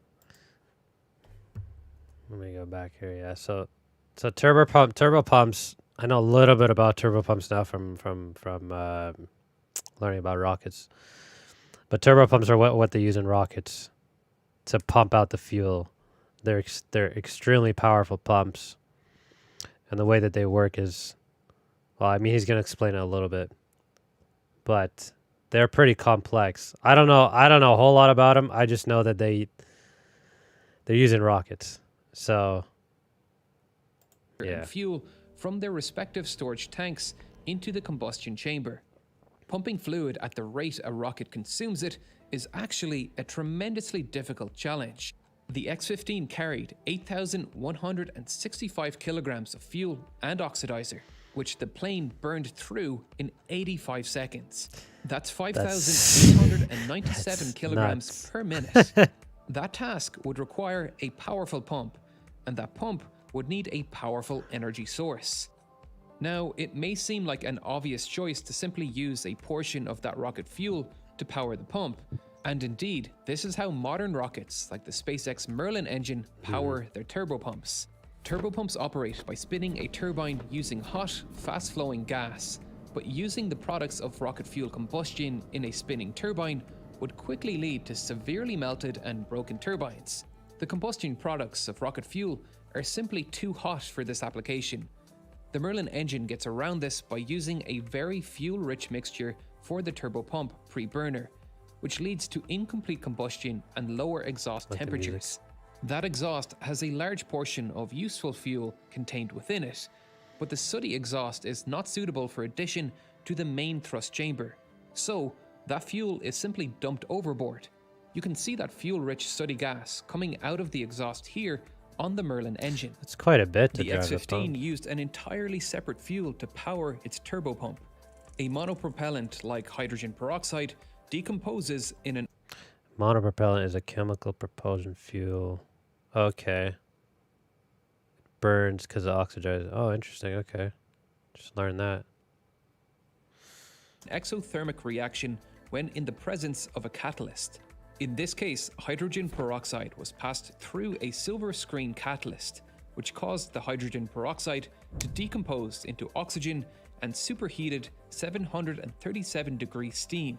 Wow. It was this superheated steam that drove the turbine, and the speed of the turbine could be controlled by simply adjusting the amount of hydrogen peroxide passing over the silver catalyst with the use of control valves. The exhaust of this system was then simply dumped overboard through this exhaust port. This was not the only use for hydrogen peroxide on the X-15. A similar system powered the auxiliary power system, or APU, which powered the plane's electronics. The pilot would also need some form of control when outside of Earth's atmosphere, where the plane's aerodynamic control surfaces would no longer work. So, the plane was fitted with thrusters on the wing tips and nose to provide control while in space. These thrusters were also powered by hydrogen peroxide. Using hydrogen Yeah, peroxide because when you're in space, you no longer have you have very rarefied atmosphere, so you can't necessarily operate the controls like you would on Earth. to power the turbopump came with some challenges. This turbine operated two separate impellers, one for the liquid oxygen storage tank, which operated at 13,000 RPM, and one for the anhydrous ammonia tank, which operated at 20,790 RPM. Yeah, so just like basically, like just so you guys know, there's the difference in the way that jet engines and rocket engines. Like a jet engine, you sort of like a car engine, right? You use the air for oxidizer, so you have air coming into the engine, and that's used for combustion. Whereas rocket engines, they carry the oxygen on board. So that's why rockets are part of the reason that they're so inefficient and they're so expensive, is because they carry all that extra fuel or propellant that an ordinary jet engine wouldn't. But rocket engines also give you a lot more thrust, and in order to achieve those kind of speeds, you need a rocket engine. So there's a trade-off, right? They're using an engine that's more complex and that carries a lot more weight. But yeah. RPM. These different pumping speeds ran on the same drive shaft, which necessitated gearing to achieve the appropriate fuel mixtures, but also incorporated serious safety concerns over accidental fuel leakage from the respective hydrogen I don't know if the peroxide, thrusters are liquid enclosed. oxygen, That's a good and question. anhydrous ammonia lines, as a spinning shaft is more difficult to ensure an adequate seal. Double seals were placed between each section in an effort to prevent mixing, while a system of pressurized helium purged the system. The choice of liquid oxygen and anhydrous ammonia was an interesting one. This engine needed to be powerful, Yeah, this is an extremely interesting part of it. powerful, and getting it to the Selecting the required fuel. thrust levels was going to need the right fuel and oxidizer combination. When speaking of rocket power capabilities, one of the first stops is specific impulse. Specific impulse describes how efficiently a fuel can convert its mass into thrust. To understand this, let's first look at the total impulse, which describes the thrust force generated over the entire burn period of the engine. We can graph this rather easily by plotting the thrust the like a engine is documentary, providing man. in each second of its flight That may look something like this. The total impulse is found by finding the area under this graph, which gives us the total energy the rocket released. This is a useful metric in itself, but specific impulse is better because not all propellants are born equal. Two different fuel and oxidizer combinations could provide the same total impulse, but we need to consider the weight of the fuel and oxidizers themselves. After all, the initial weight of the rockets is always dominated by the weight of their own fuel. To find the average specific impulse, we divide the total impulse by the total propellant weight the rocket expelled. Going by this metric, a liquid hydrogen and liquid oxygen fuel impulse mixture is basically by like far the best.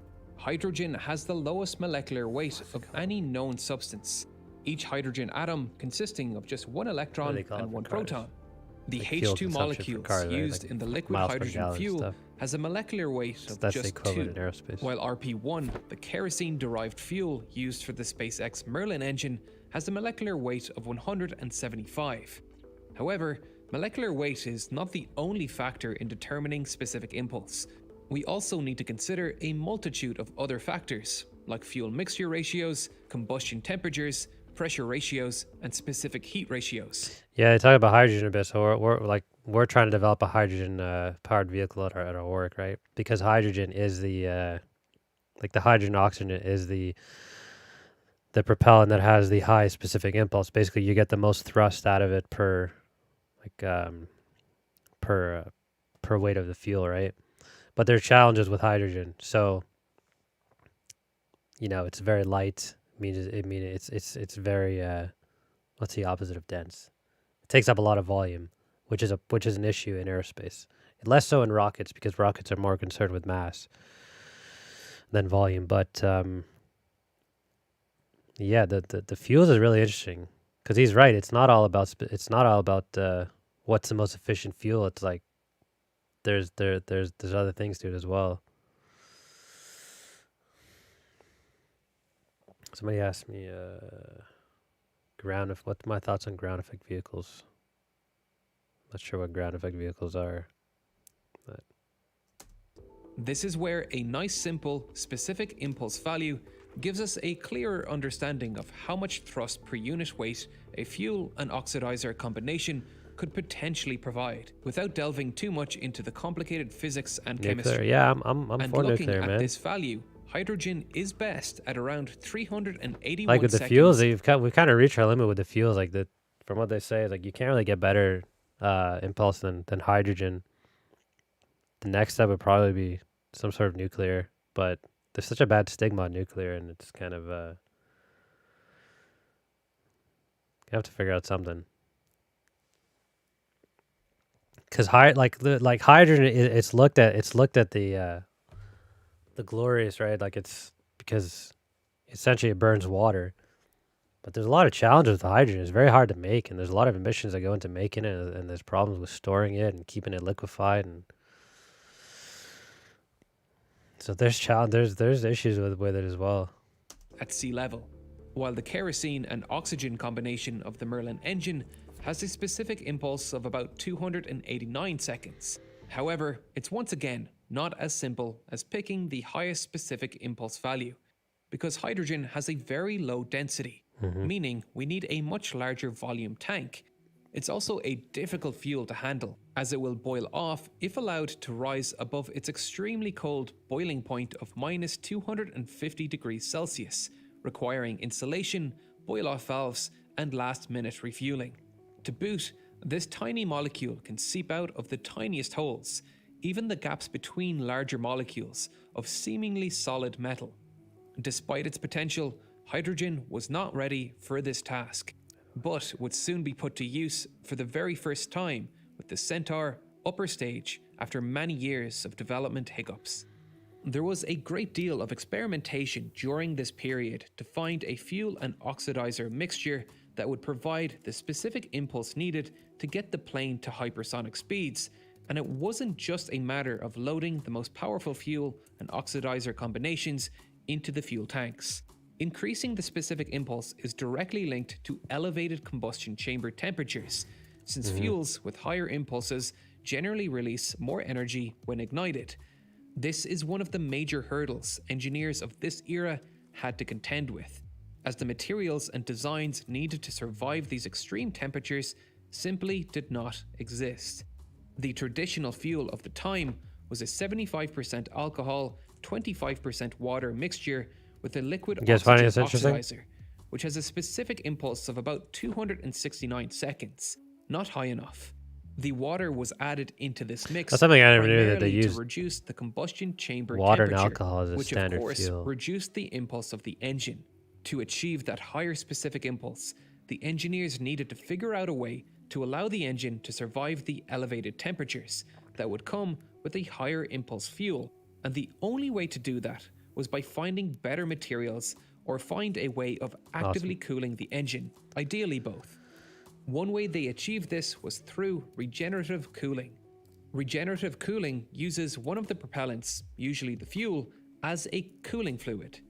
The fuel will be pumped through heat exchange piping that wrap around parts exposed to dangerous heat, like the injector nozzle, thrust chamber, and nozzle, where it can draw heat away from the metals it comes in contact with before being injected into the thrust chamber. This was not a new concept. The V2 rocket, which used that 75-25 alcohol mixture, also employed regenerative cooling, but the heat transfer rates were not terribly high. To be an effective cooling fluid, the fuel needs to have a high specific heat capacity, meaning it can absorb a lot of heat energy before its own temperature rises. Water has a high specific heat capacity of about 4,200 joules per kilogram Kelvin, meaning it takes 4,200 joules of heat energy to heat 1 kilogram of water by 1 Kelvin. We also want the fluid to have a high latent heat of vaporization, which means it takes a lot of energy to vaporize the fluid. We don't want the fluid turning into a gas in the cooling tubes. Here, water is strong again, boiling at 100 degrees Celsius, and that number will be even higher when pumped under pressure. You guys understand? I mean, some of you guys are probably taking thermodynamics, but they talk about cooling fluid like it's cooling fluids are pretty common in refrigerators and your computers and everything that they use. Basically, a good cooling fluid takes a lot of energy to heat it up, so that it can absorb a lot of heat. And talks about like water's an excellent one, but yeah. So, now we are looking for a fuel that not only has a high specific impulse, but with great cooling properties too. Kerosene Hydrogen is is actually the considered best with a coolant, slightly but improved specific impulse of there's a lot of problems with 289 hydrogen. over the traditional alcohol water concoction, and was cheap and freely available at the time. However, when passed through cooling tubes, kerosene of this era had a nasty habit of forming clumps of impurities. This process is called polymerization or coking, and accelerated when exposed to the heat of the cooling tubes, which could clog the thin tubes and cause major problems. The RP1 grade kerosene fuel we use today was developed to combat this problem by removing the impurities from the fuel. Hydrazine, which has a specific impulse of about 303, I just want to pause it for a second, answer some questions. Lemon, thanks for the nice words, man. Was I wondering, older graduates had a disadvantage?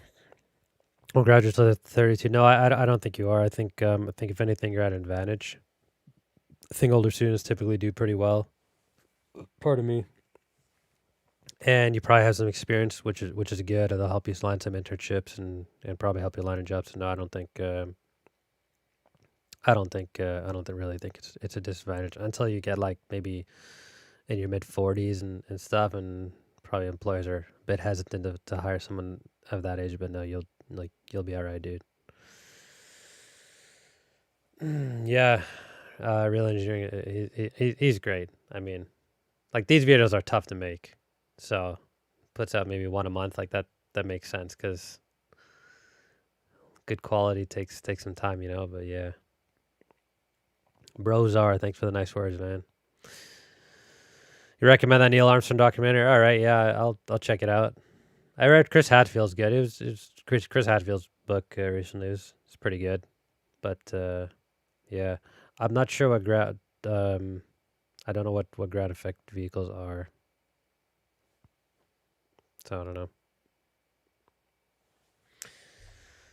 What's up, Zahir? Thanks for checking in.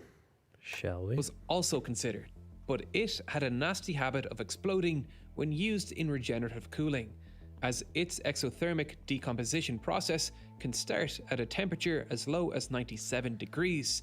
Which Yeah, can lead that's to another thing with fuels. And I'm just kind of learning about fuels, but some of them react very, very easily and very quickly, and they combust at a low temperature.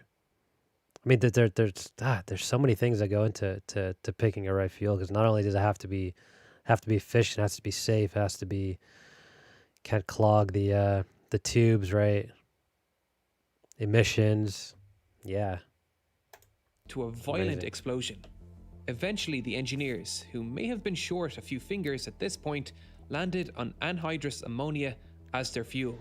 Ammonia is a fantastic cooling fluid with an extremely high heat capacity and high That's latent pretty heat high. of vaporization, making it the ideal rocket fuel for regenerative cooling, with a higher specific impulse over its alcohol water ancestors at 293 seconds. However, ammonia does come with its own issues. It's toxic and would attack many metals, like copper. The pressure gauges of the X-15, which contained copper, were consistently failing after 6 months of use, despite Wow. not being in direct contact with the fuel. This was annoying but deemed an acceptable trade-off for the fuel's benefits. This development process of the engine was fraught with difficulties and ran over both time and budget. Meanwhile, the airframe had to undergo parallel development without the final engine, instead using two XLR-11 engines which had previously powered the Bell X-1. These provided enough power to get the plane to 3.3 Mach and test some of the plane's flight performance characteristics, but fell well short of the requirements for hypersonic flight. In the meantime, data on the hypersonic flight characteristics of the X-15 were gathered using advanced hypersonic wind tunnels, but the engineers had no idea whether this data would be accurate. This was still a very new field of research.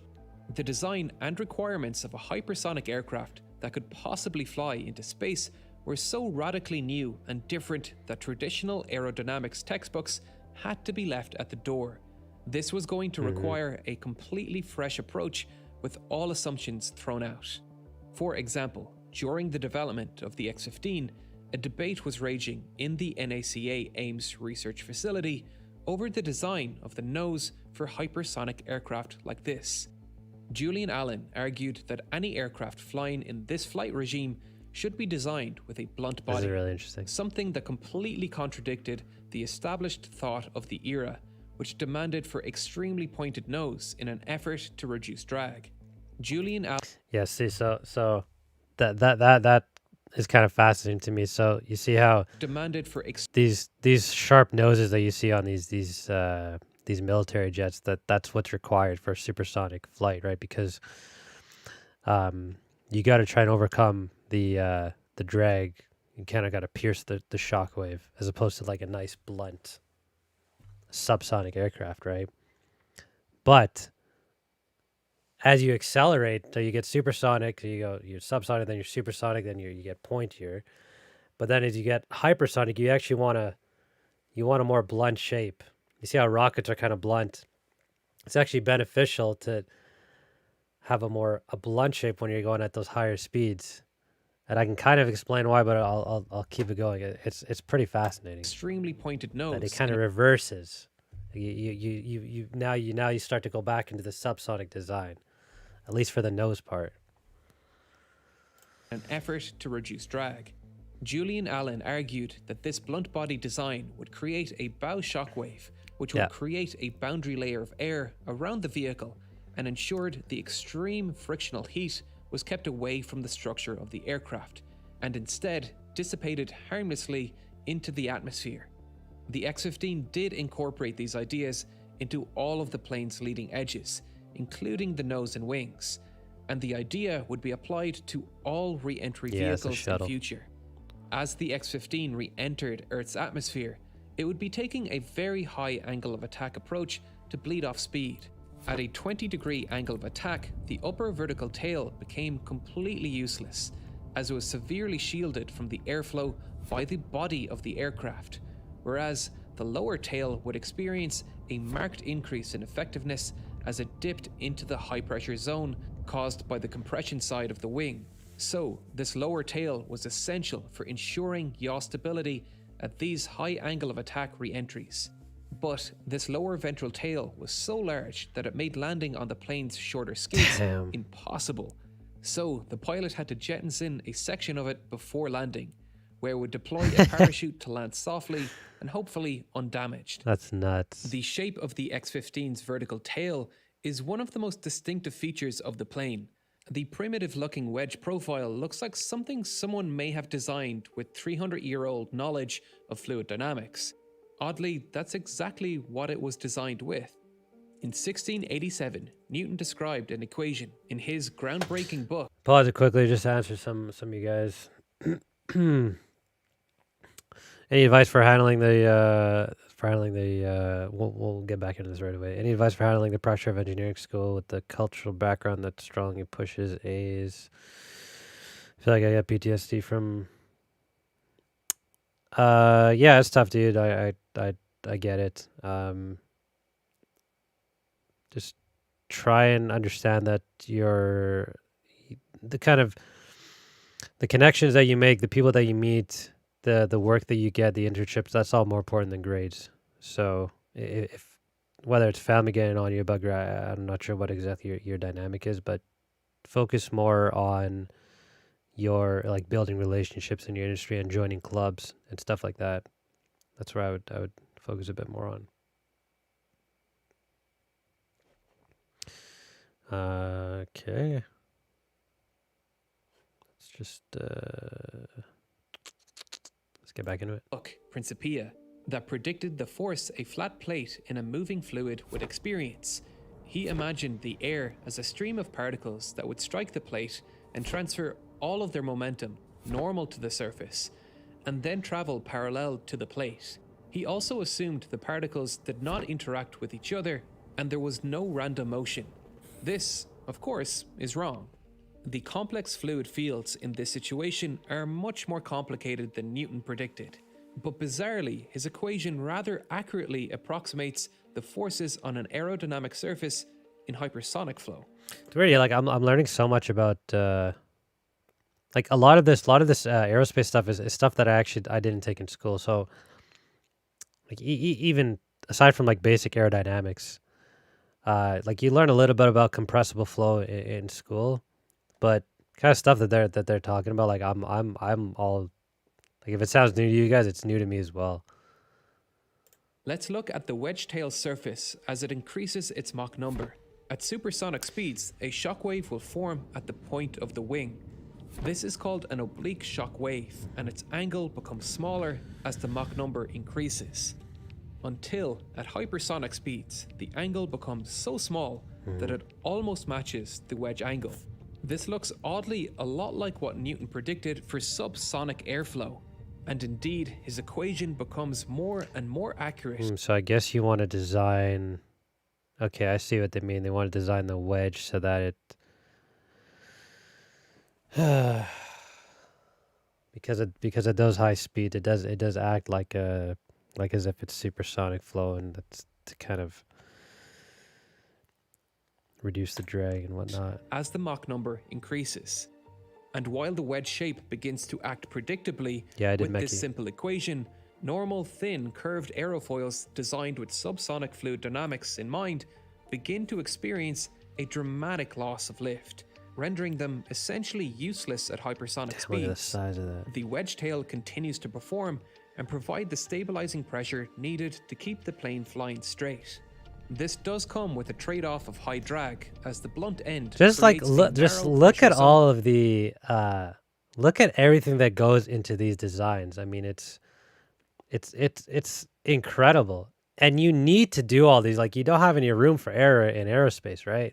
If you're designing a car and it doesn't perform the way you want it to, it's like, okay, but in aerospace you lose control, like you crash, right? Like all of this. That's why it's such an amazing industry. behind it that drags the plane backwards. But this was of little concern for a short-range plane that needed to slow down quickly. In fact, the wedge tail was fitted with extendable speed brakes to even further this braking effect when coming back from its high-speed runs. Flying at hypersonic speed did not just come with strange aerodynamics. The heat of hypersonic speeds was one of the largest challenges that faced the X-15. A very specialized metal was needed for the task. That is probably the biggest challenge. The SR-71 is utilized the heat. titanium, and it experienced a maximum And by the way, temperature. do you guys know why high speeds produce such heat? Can one of y'all tell me in the chat, and I'll answer some questions. Sydney says, as an Air Force vet, thanks for your service. That maintain avionics on the B-1 bomber. 10 years of experience, bro. If you got experience in the military flying, you won't have any problems with aerospace, bro. You'll be just fine. Yeah, it's so okay. So there's two reasons for heating. One is friction, but that doesn't usually come into play until like much higher Mach numbers. The other one is just energy conversion. Correct, Dylan's correct. So you guys are right. It's friction, but they're kind of separate. It's kind of hard to think about, right? So energy conversion, basically, if you think about it, right, you've got all this kinetic energy that you're just ripping through, right? And so you imagine you're blasting through air. Once that air hits your vehicle, it's no longer moving. Like it's basically, it hits the surface. You treat it like it's there's no slip, right? The no slip condition, where the velocity goes to zero. So you've got to transfer that energy somewhere. You can't lose energy, right? So that energy goes into heat. That's why heating becomes such an issue in those at those high speeds. But yeah, you guys kind of got that idea. Of about 300 degrees Celsius on its pointed nose and engine inlet spike during Mach 3 flight.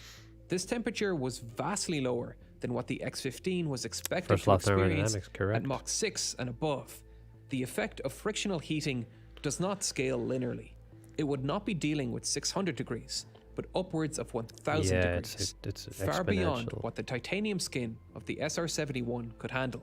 Having to deal with the extreme external heat was difficult enough, but the designers also needed to contend with the extreme cold emanating from the internal cryogenic liquid oxygen fuel tanks. In images of the underside of the X-15, you can frequently see frost covering the belly of the plane, where the liquid oxygen tanks are located. There is only one metal on Earth up for this task, Inconel X. Inconel X is a nickel, chromium, iron, and niobium alloy that was capable of operating at lower temperatures while having extremely good heat resistance. Plotting tensile yield stress. Yeah, I think that's really interesting because you need to find a material. Like most aircrafts are made of aluminum, and I think rockets as well. But like rockets, they put on heat shields because, yeah, I mean rockets is a whole nother story. But with aerospace, you always got to be concerned about weight. So you can't just slap on a stainless steel because it's like super heavy. It's the most temperature resistant. So you got to find like a balance. I never heard of Inconel X before this. So that's pretty interesting. Against operating temperature for aluminium, titanium, and stainless steel looks something like this. Now, if we plot Inconel X, we can see just how good it is at maintaining its strength at extremely high temperatures. However, Inconel is heavy. Designers estimated that an Inconel X airframe would weigh about 180% more than an equivalent airframe made from aluminium, and this was before the ablative materials were applied to allow for the highest speed runs. The ability to maintain its strength at elevated temperatures was beneficial, but there were plenty more problems to solve. Non-uniform heat distribution made accommodating thermal expansion and stress extremely difficult, and several redesigns of the plane's structure was needed to fix problems that cropped up along the way. During the plane's first Mach 6 flight, one of the quartz windows, quite worryingly, shattered mid-flight when the Inconel framing buckled due to thermal expansion. Pretty scary. Thankfully, Only the outer If that pane shatters, shattered, like, it's and the game pilot over. survived to tell the tale. The framing metals were promptly switched to titanium, which experiences lower thermal expansion, and the aft portion of the framing was removed entirely for a very interesting reason. The designers discovered during high-speed tests that the plane was experiencing extreme local heating in strange locations. One such hotspot was appearing behind the window, and it was the result of shockwaves creating turbulent flow. These turbulent flows create areas of elevated heat transfer into the skin of the aircraft that create dangerous hotspots. To find and eliminate these hotspots, the designers employed a special kind of heat-sensitive paint that would change color when exposed to certain temperatures. After one high-speed flight, the plane returned with wedge-shaped patterns emanating from the leading edge expansion joints, which were small gaps in the leading edge to prevent buckling when the Inconel X expanded during flight. These gaps were creating this turbulent flow, and to fix it, engineers installed small strips of Inconel X over the expansion joints in an attempt to minimize the turbulent zones. They did get smaller, but were not eliminated completely. For the eventual Couple world trolls in the chat, record-breaking can you flight, guys the cut it, Inconel X alone would not ensure survival of the plane. For this, the plane would need an ablative material, a sacrificial material designed to gradually burn and fall away from the aircraft, pulling the heat with it. One of the principal missions of the X-15 was to develop these materials. Multiple materials and application systems were tested throughout the X-15 program, and plenty of problems were found. Bonding the ablative materials to the surface of the metal proved difficult. So ablative, so ablative material is material that kind of dissipates, like it's a sacrificial material. So you basically insulate the body by sticking this material on the outside, and it kind of wears away. It takes the heat with it. That's what a ablative material is. Simply fell off when the It is- underlying it is- metal yeah, it is expanded unbelievable. underneath it, and it could not stretch with it. These problems were found at slower Mach 5 flights, but if they appeared during the top speed attempt, the plane likely would have been lost. Another problem arose when the ablative material, after burning away from the nose of the plane, began attaching itself to the windows of the plane, making it extremely difficult for the pilot to see, which was a bit of a problem. The engineers looked at several solutions to the problem. One involved deliberately exploding the outer pane of the glass to remove the ablative stained portion. The engineers eventually landed on a less risky solution by installing a mechanical eyelid to the left window that remained closed until the high-speed portion of the flight concluded, ensuring the pilot had at least one window to look out of during landing. This was a relatively primitive solution and created some stability issues, as once open, the eyelid acted like a Yeah, guard there's heat and shields caused the that are plane not to slightly ablative. pitch up, Yep. roll right, and yaw right. An annoying but manageable problem. A slightly more terrifying problem cropped up with the final ablative material. This pink material, called MA35S, was sprayed onto the surface of the plane in various thicknesses. I believe according like to what the they have local on need. It worked like well. what they had on the shuttles, like ceramics, right? I don't think those are ablative. But had one massive, glaring drawback. When mixed with liquid oxygen, the material would become Or on explosive rockets in general. and could be triggered by a slide with liquid oxygen, but had one massive, glaring pretty cool, bring eh? to the Man, imagine. So, yeah, let's just keep need. watching. It worked well, but had one massive, glaring drawback. When mixed with liquid oxygen, the material would become explosive and could be triggered by a slight impact. A bit worrying, considering the plane's oxidizer was liquid oxygen and spillage Yeah, like you was see what I not mean? Like rare. look how many things they have to take into account. Like, well, it's Especially as the nuts. plane had to be continually topped up from its B-52 dock as it ascended to altitude. The spray-on method could also potentially introduce the ablative material into the oxidizer lines too. To minimize this terrifying prospect, the plane was sprayed with a secondary white sealant coat to prevent the liquid oxygen from mixing with the ablative, and came with the added benefit or disadvantage of hiding the glorious pink color.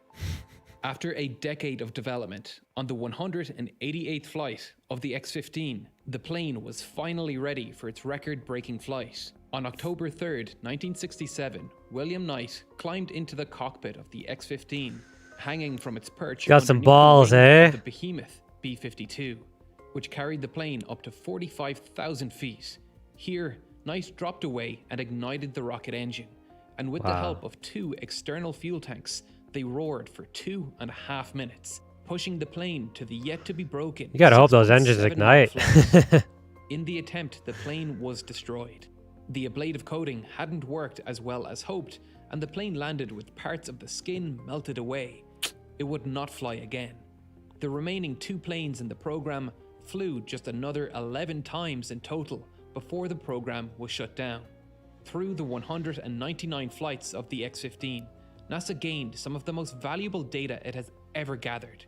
The X-15 not only broke speed records, but altitude records, when, on July 17, 1962, Robert White became the first man to fly a plane to space. 1962, isn't that something? Most of this technology is 50, 60 years old. It's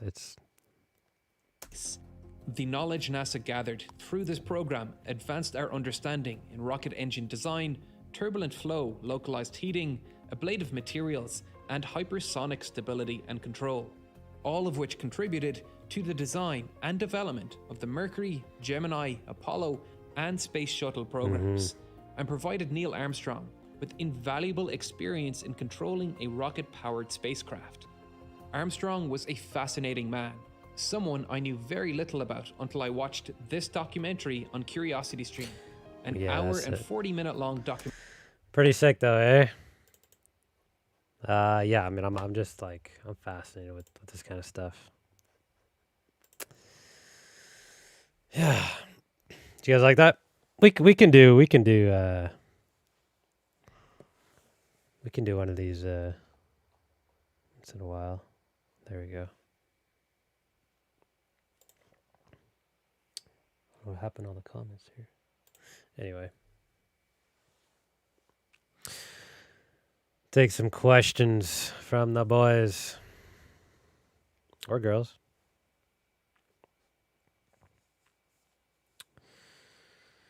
Electric planes. I've heard electric planes are damn near impossible. And I'm not sure why. Probably because, well, the batteries probably aren't.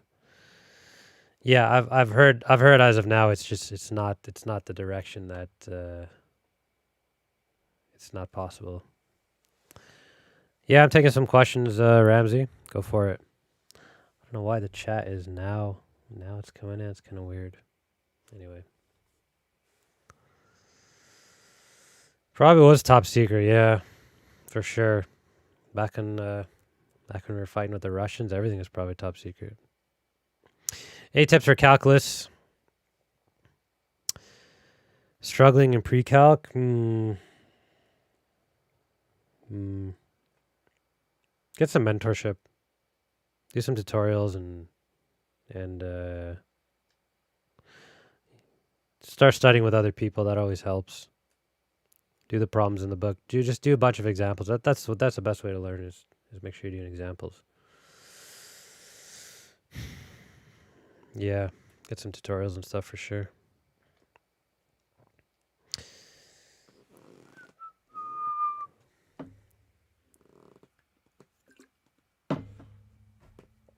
Sandyak, thank you for the nice words.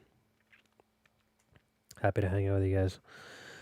We'll do a little bit longer. I'm getting kind of hungry, but yeah, we'll do a few more minutes and then we'll call it a day. We do CFD at work. Yep. Khan Academy. There you go. For sure. Hardest class for me.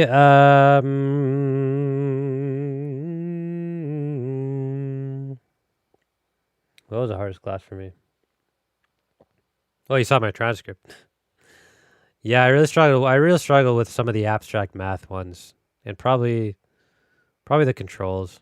I don't know, for some reason those kind of seem the most abstract, and I kind of struggle with them. But yeah, it's not a yoga ball. It's my dad. Can't you tell the resemblance? What subject do you use more in? Well, first of all, Roberto, how smart do you have to be an engineer? You got to be somewhat competent. Like engineering, I think, is more so about the discipline and knowing how to work and how to study, stuff like that. You don't have to necessarily have the highest IQ. What subject do you use more in your aerospace field? Thermal or fluids? Both, man. Both. They're very intertwined with each other. A lot of thermo though, but yeah, they're very intertwined. I haven't seen the new electric Mustang. I'll check that out.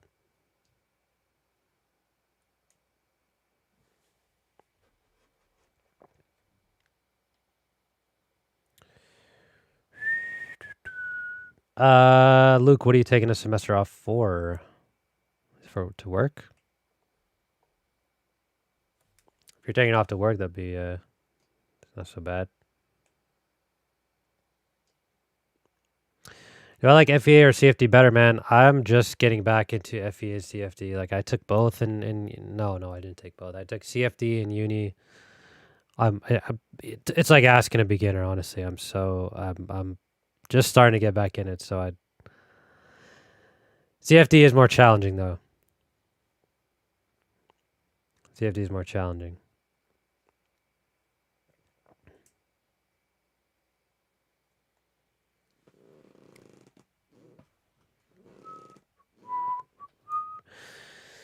Bongo, thank you for the nice words. Advice for HVAC internship. Congrats.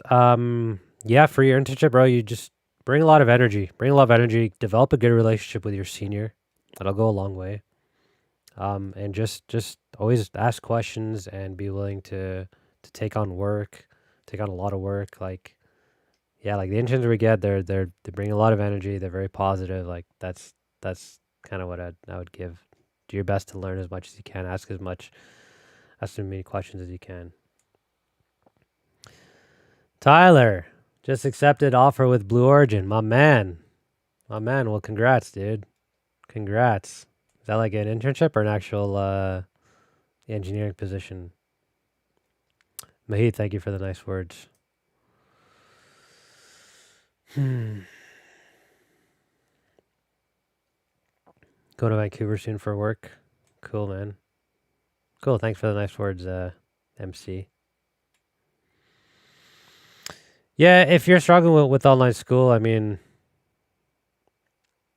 try and find some relevant work. If you don't want to go to school, I totally get it. Try and find some relevant work, dude. Like anything.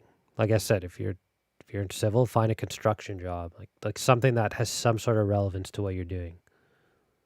I wouldn't just settle for like odd, irrelevant jobs. I would try and find something in your industry. Thoughts on computer engineering? I think we're going more down the route of software as opposed to hardware. So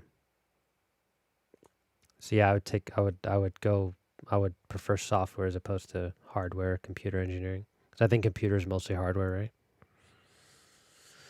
Can a mechanical engineer fix a car? Think I can fix a car? No, I'm trying. I'm getting more handsy though. I'm doing a little bit more work around the house. It is important. So no, you can't fix a car just because you know a little bit of thermodynamics. You got to get out there and you got to do the work, and something I'm trying to do as well.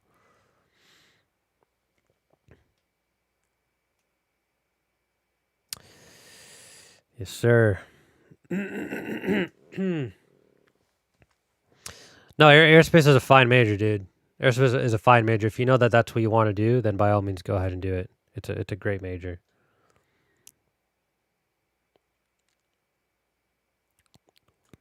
Would you recommend mechanical instead of aerospace to someone who's yeah, like I said, like so if you know that aerospace is what you want to do, then there's no problem with getting an aerospace major. If you're not sure, then yeah, get a mechanical and then decide.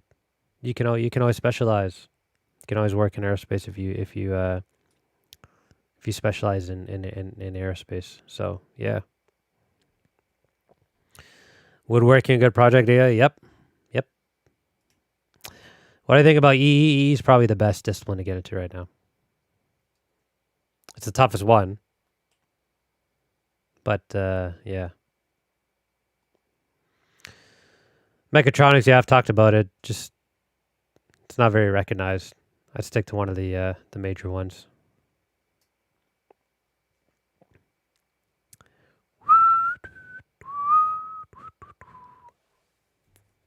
Damn, all the questions coming in right now. All right. What's up, Jeremy? Is it okay to do mechanical? I think I've just answered that. Yeah, I know, right? Your family probably always asks you to fix this and fix that. That's why internships are important. They're skills that you're not going to learn in school unless you actually get on your hands and knees and do some work. What do you think about taking a major in mech engineering? Yeah, that's exactly what I promote that for sure. Alicia. Starting in senior year in the fall and still haven't gotten an internship. Am I late? Well, then get an internship, bro. Like start like. That's all I talk about in my videos. I mean, I don't know why you're asking. Like that's if you're not haven't done it, then do it. I'll be doing these weekly, bro, for sure. Saturday, I think Saturdays it's decent. I might start doing them a little bit earlier, like in the afternoon or something. But yeah, man, I'm having fun. It's always good. Learn Python in high school for sure. Yeah, for sure, be beneficial. You guys like the video? You wanted to do like one, we'll do one next time or whatever. If you guys have anything that you want me to watch, drop it in. Just nothing with Matt Tran though.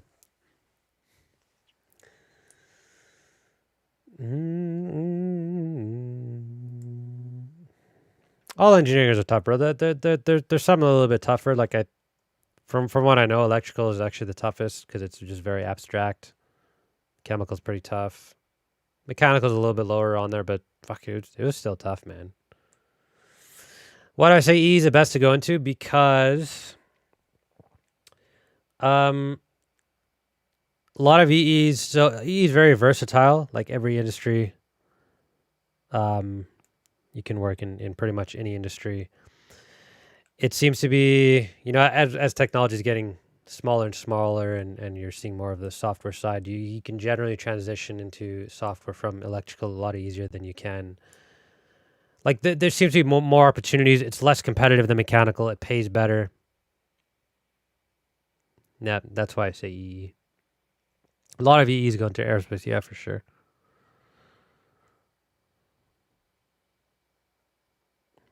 Are you able to start your own business while working full-time as an engineer? I mean, I'm starting a YouTube channel. That's kind of my side business, so. Every job is different. Some jobs you're working a lot of overtime. I have a pretty nice job where I have enough time to do this, so yeah.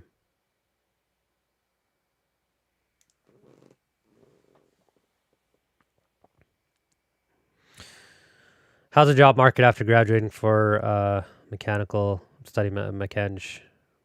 How's the job market, bro? Like, find it out yourself. Like, start looking for work now. Like, even if you're in early on, and it's internships and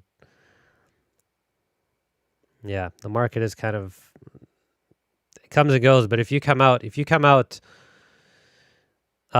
with some experience, you'll be in a pretty good position, right? Yeah, it's recovering a bit. Like it's been hit quite a bit for sure, but I'm making bank with these donations. I'm making bank, bro. $9 straight to my.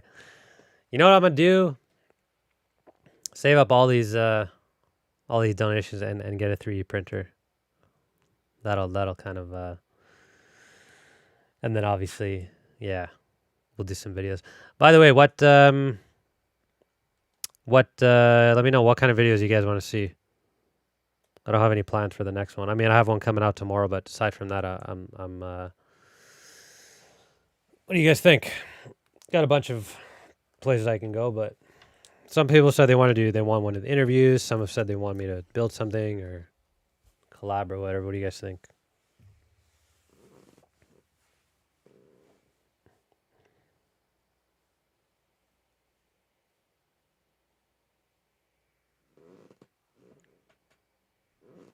Software eng is fine. Like CSCS is a fine degree.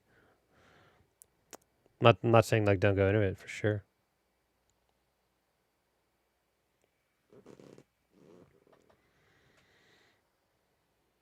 The portfolio one. Portfolios I kind of see like I don't know too much about. I see the donation. Thank you, Solomon. Appreciate it, brother. Appreciate it. Thanks so much. Portfolios to me are almost like a bonus, right? I mean, if you're doing home projects at home, just like that's great. Just stick them on your resume, and then yeah, I wouldn't worry too much about it. If you have a portfolio that's kind of good enough. Getting specific about it, I can't necessarily. You don't have to worry too much. If you have one, that's great. Collab, yeah, we'll see how that goes. I'm trying to get some more engineers on here. Interview with Keenan Koga. Who's that? Is it like a troll or is that real? Okay. An engineer. Okay, cool. Okay, yeah, I've seen him. Okay, cool. Keep him on the radar. Make a video how to freelance as a mechanical. I don't know how much freelancing you can do. You can definitely do a lot as like if you're in software and stuff.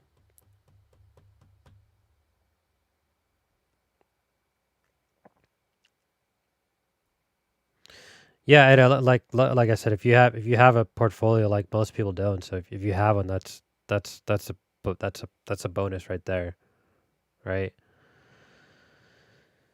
I can look like I've never had one myself. I think portfolios are super important for let's say programming because you're judged basically like you can display your coding, your projects. With mechanical, it's or with other engineering, it like I said, it's just kind of a bonus. So just make one. Yeah, I'll look more into it though. But if you have one, like you're going down, you're doing pretty all right. How do engineers work their way into managerial or executive positions? Something that a lot of engineers do. I think the reason why is because like engineering it teaches you how to learn, right? It teaches you the discipline, teaches you how to learn, teaches you how to work with people. Like there are a lot of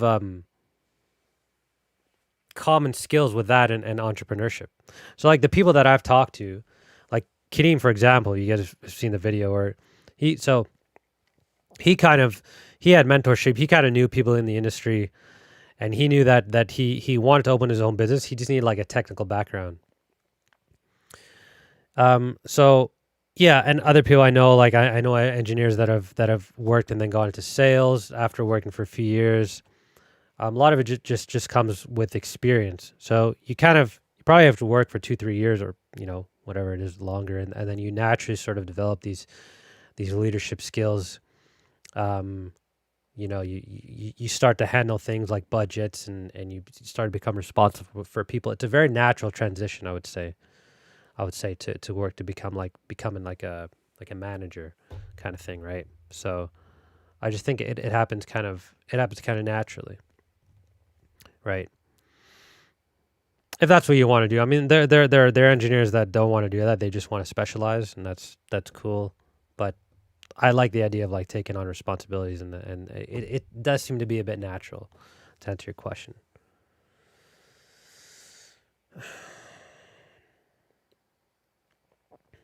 I've talked about computer engineering. I think software engineering or computer science is the better route to go down. We use Fusion 360 at our work.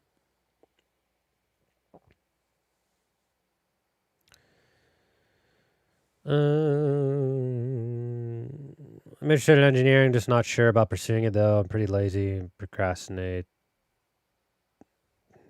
I mean, I don't know what to tell you. That's something you have to decide. Like if you got a scholarship, I don't know. I don't know what to tell you. That's a personal choice. Can't really procrastinate in engineering. Do you recommend starting directly from white collar or highest post on shop floor for Mechie? I think I kind of know what you mean. Kind of not though. Can you rephrase that?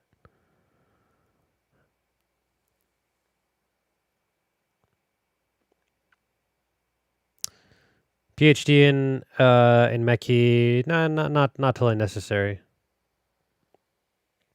I've talked about the prestigious college thing. Just find a school that has a co-op program and has engineering clubs, and you should be all right.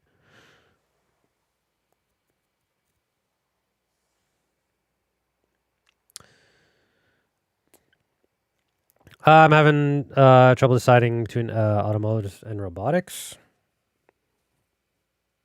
They're both pretty interesting. Robotics is kind of where it's a newer industry. It's kind of where we're heading. I don't think you can make a bad choice. If you want to work for probably some startups and stuff, and you see yourself as opposed to like bigger companies or whatnot, maybe robotics.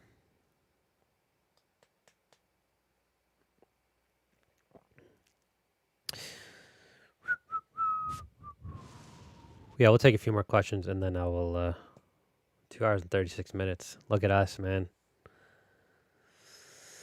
Jonathan, what's up, bro? Recommendations to stay motivated. I don't know, man. I understand it's tough now with online schooling. Like it sucks. I think once you start to like working really helps. Like if you can get some sort of experience in whatever field, like once you start to see the relevance of what you're learning, it becomes you're like, okay, I get this now. I get it. I'm not just learning this for nothing. So that's why I'm big on like personal projects, getting some experience, learn a lot about these industries. Like I love watching those kind of aerospace stuff because it's like, oh, this is what engineering is. Like this is what goes into building these things. This is how you use your knowledge. You know, yeah, learn a lot about your industry and try and get some sort of work in it, and start building things on your own. Would I ever found my own company? Honestly, this is kind of my own company. Like I'm very lucky. I make a little bit with YouTube now. I'm not really someone who wants to go open their own business. I've always wanted to do some creative stuff. So this is kind of my own little business.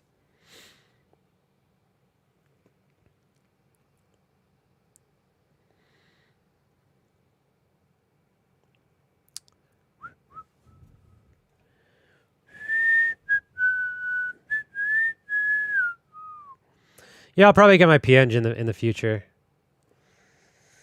Benefits are probably get paid more. You get to be in charge, which comes with, a lot of liabilities. So that's probably the biggest drawback. You're in charge. You're responsible. If someone fucks up, that's on you. But not a huge rush. Simrat, thank you. Thanks for the nice words.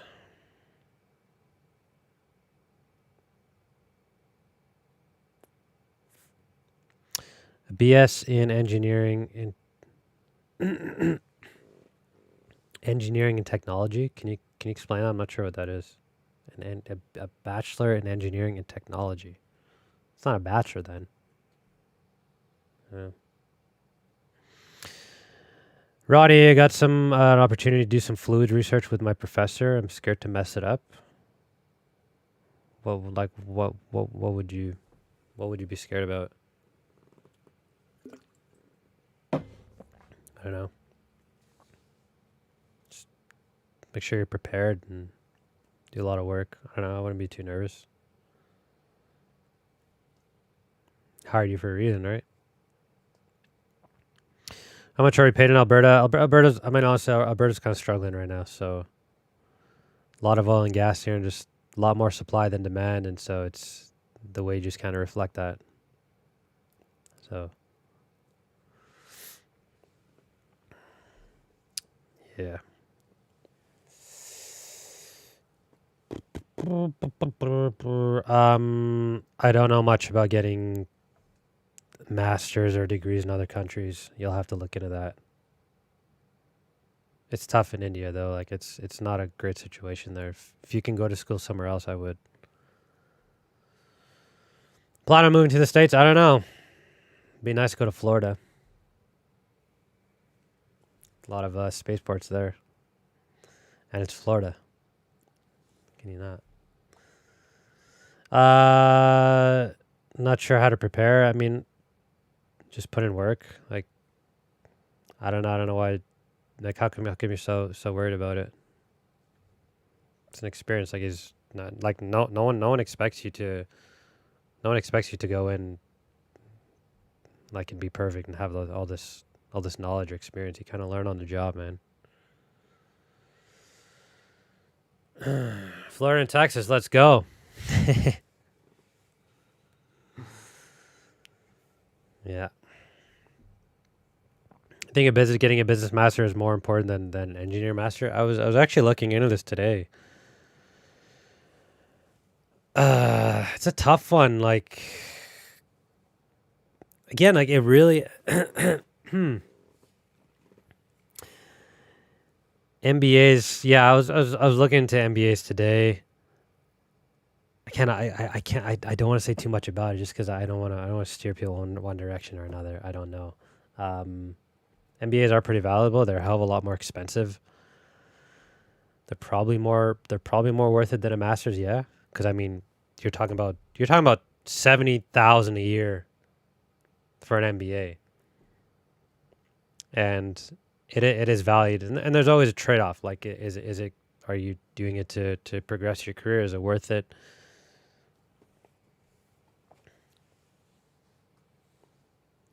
Yeah. Startup or big company as your first job out of college? Yeah, so I worked for Schlumberger, which is a massive company. Although we kind of worked we worked in a pretty small group, so we had a small team, so it was more of a small feel, but we got all the, I guess, perks of a big company working in a small group. There's drawbacks as well. Obviously, I got laid off. It was very corporate and stuff. But yeah, I think you learn more in a small company. I'm happy to be working in a small company. I think there's this idea that, everyone wants to get a job at SpaceX or Blue Origin or Enbridge or Shell or whatever. Like, I think you learn more in a small company, and I think that you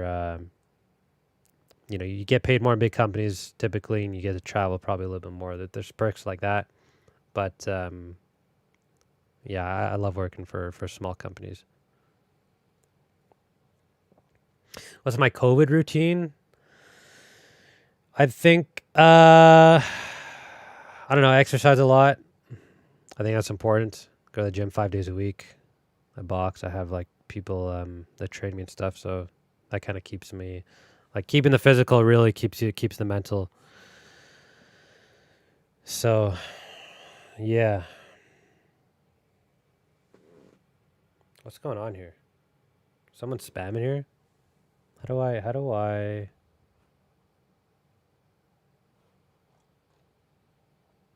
do you guys see this, or is it just me? My chat now, Johnny's get to sweeping. What the fuck's going on? Alright, how do I ban this person? Hide user. Damn, need some mods up in here. Yeah, I see it on the screen, but not on the chat. What the fuck's going on?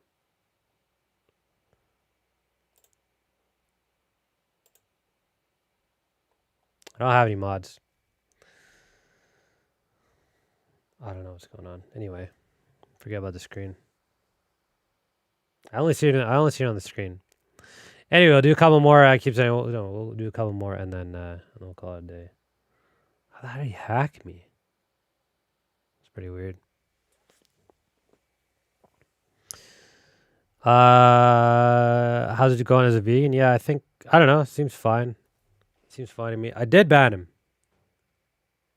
Hold on, let's see.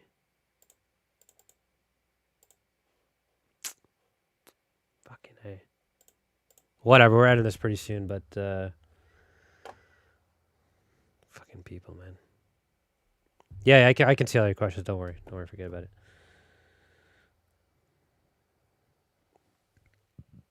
Yeah, just pick one, bro. Fusion or SolidWorks. I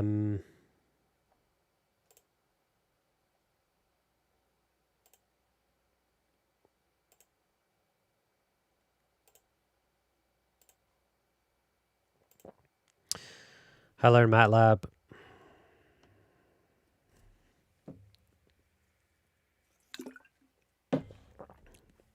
I learned MATLAB like in a detailed manner. You can take like a boot camp. I'm thinking of probably taking one myself, but yeah, what you learn in school is sufficient a lot of time, and then you kind of just try and do some projects.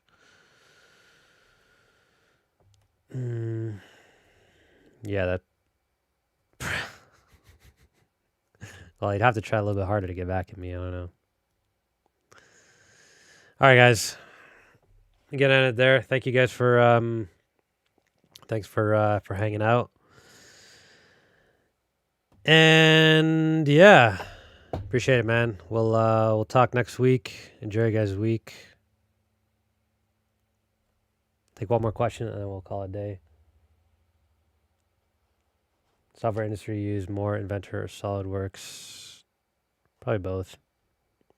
Both are pretty widely used. Boys and girls, have a good night. See y'all next week.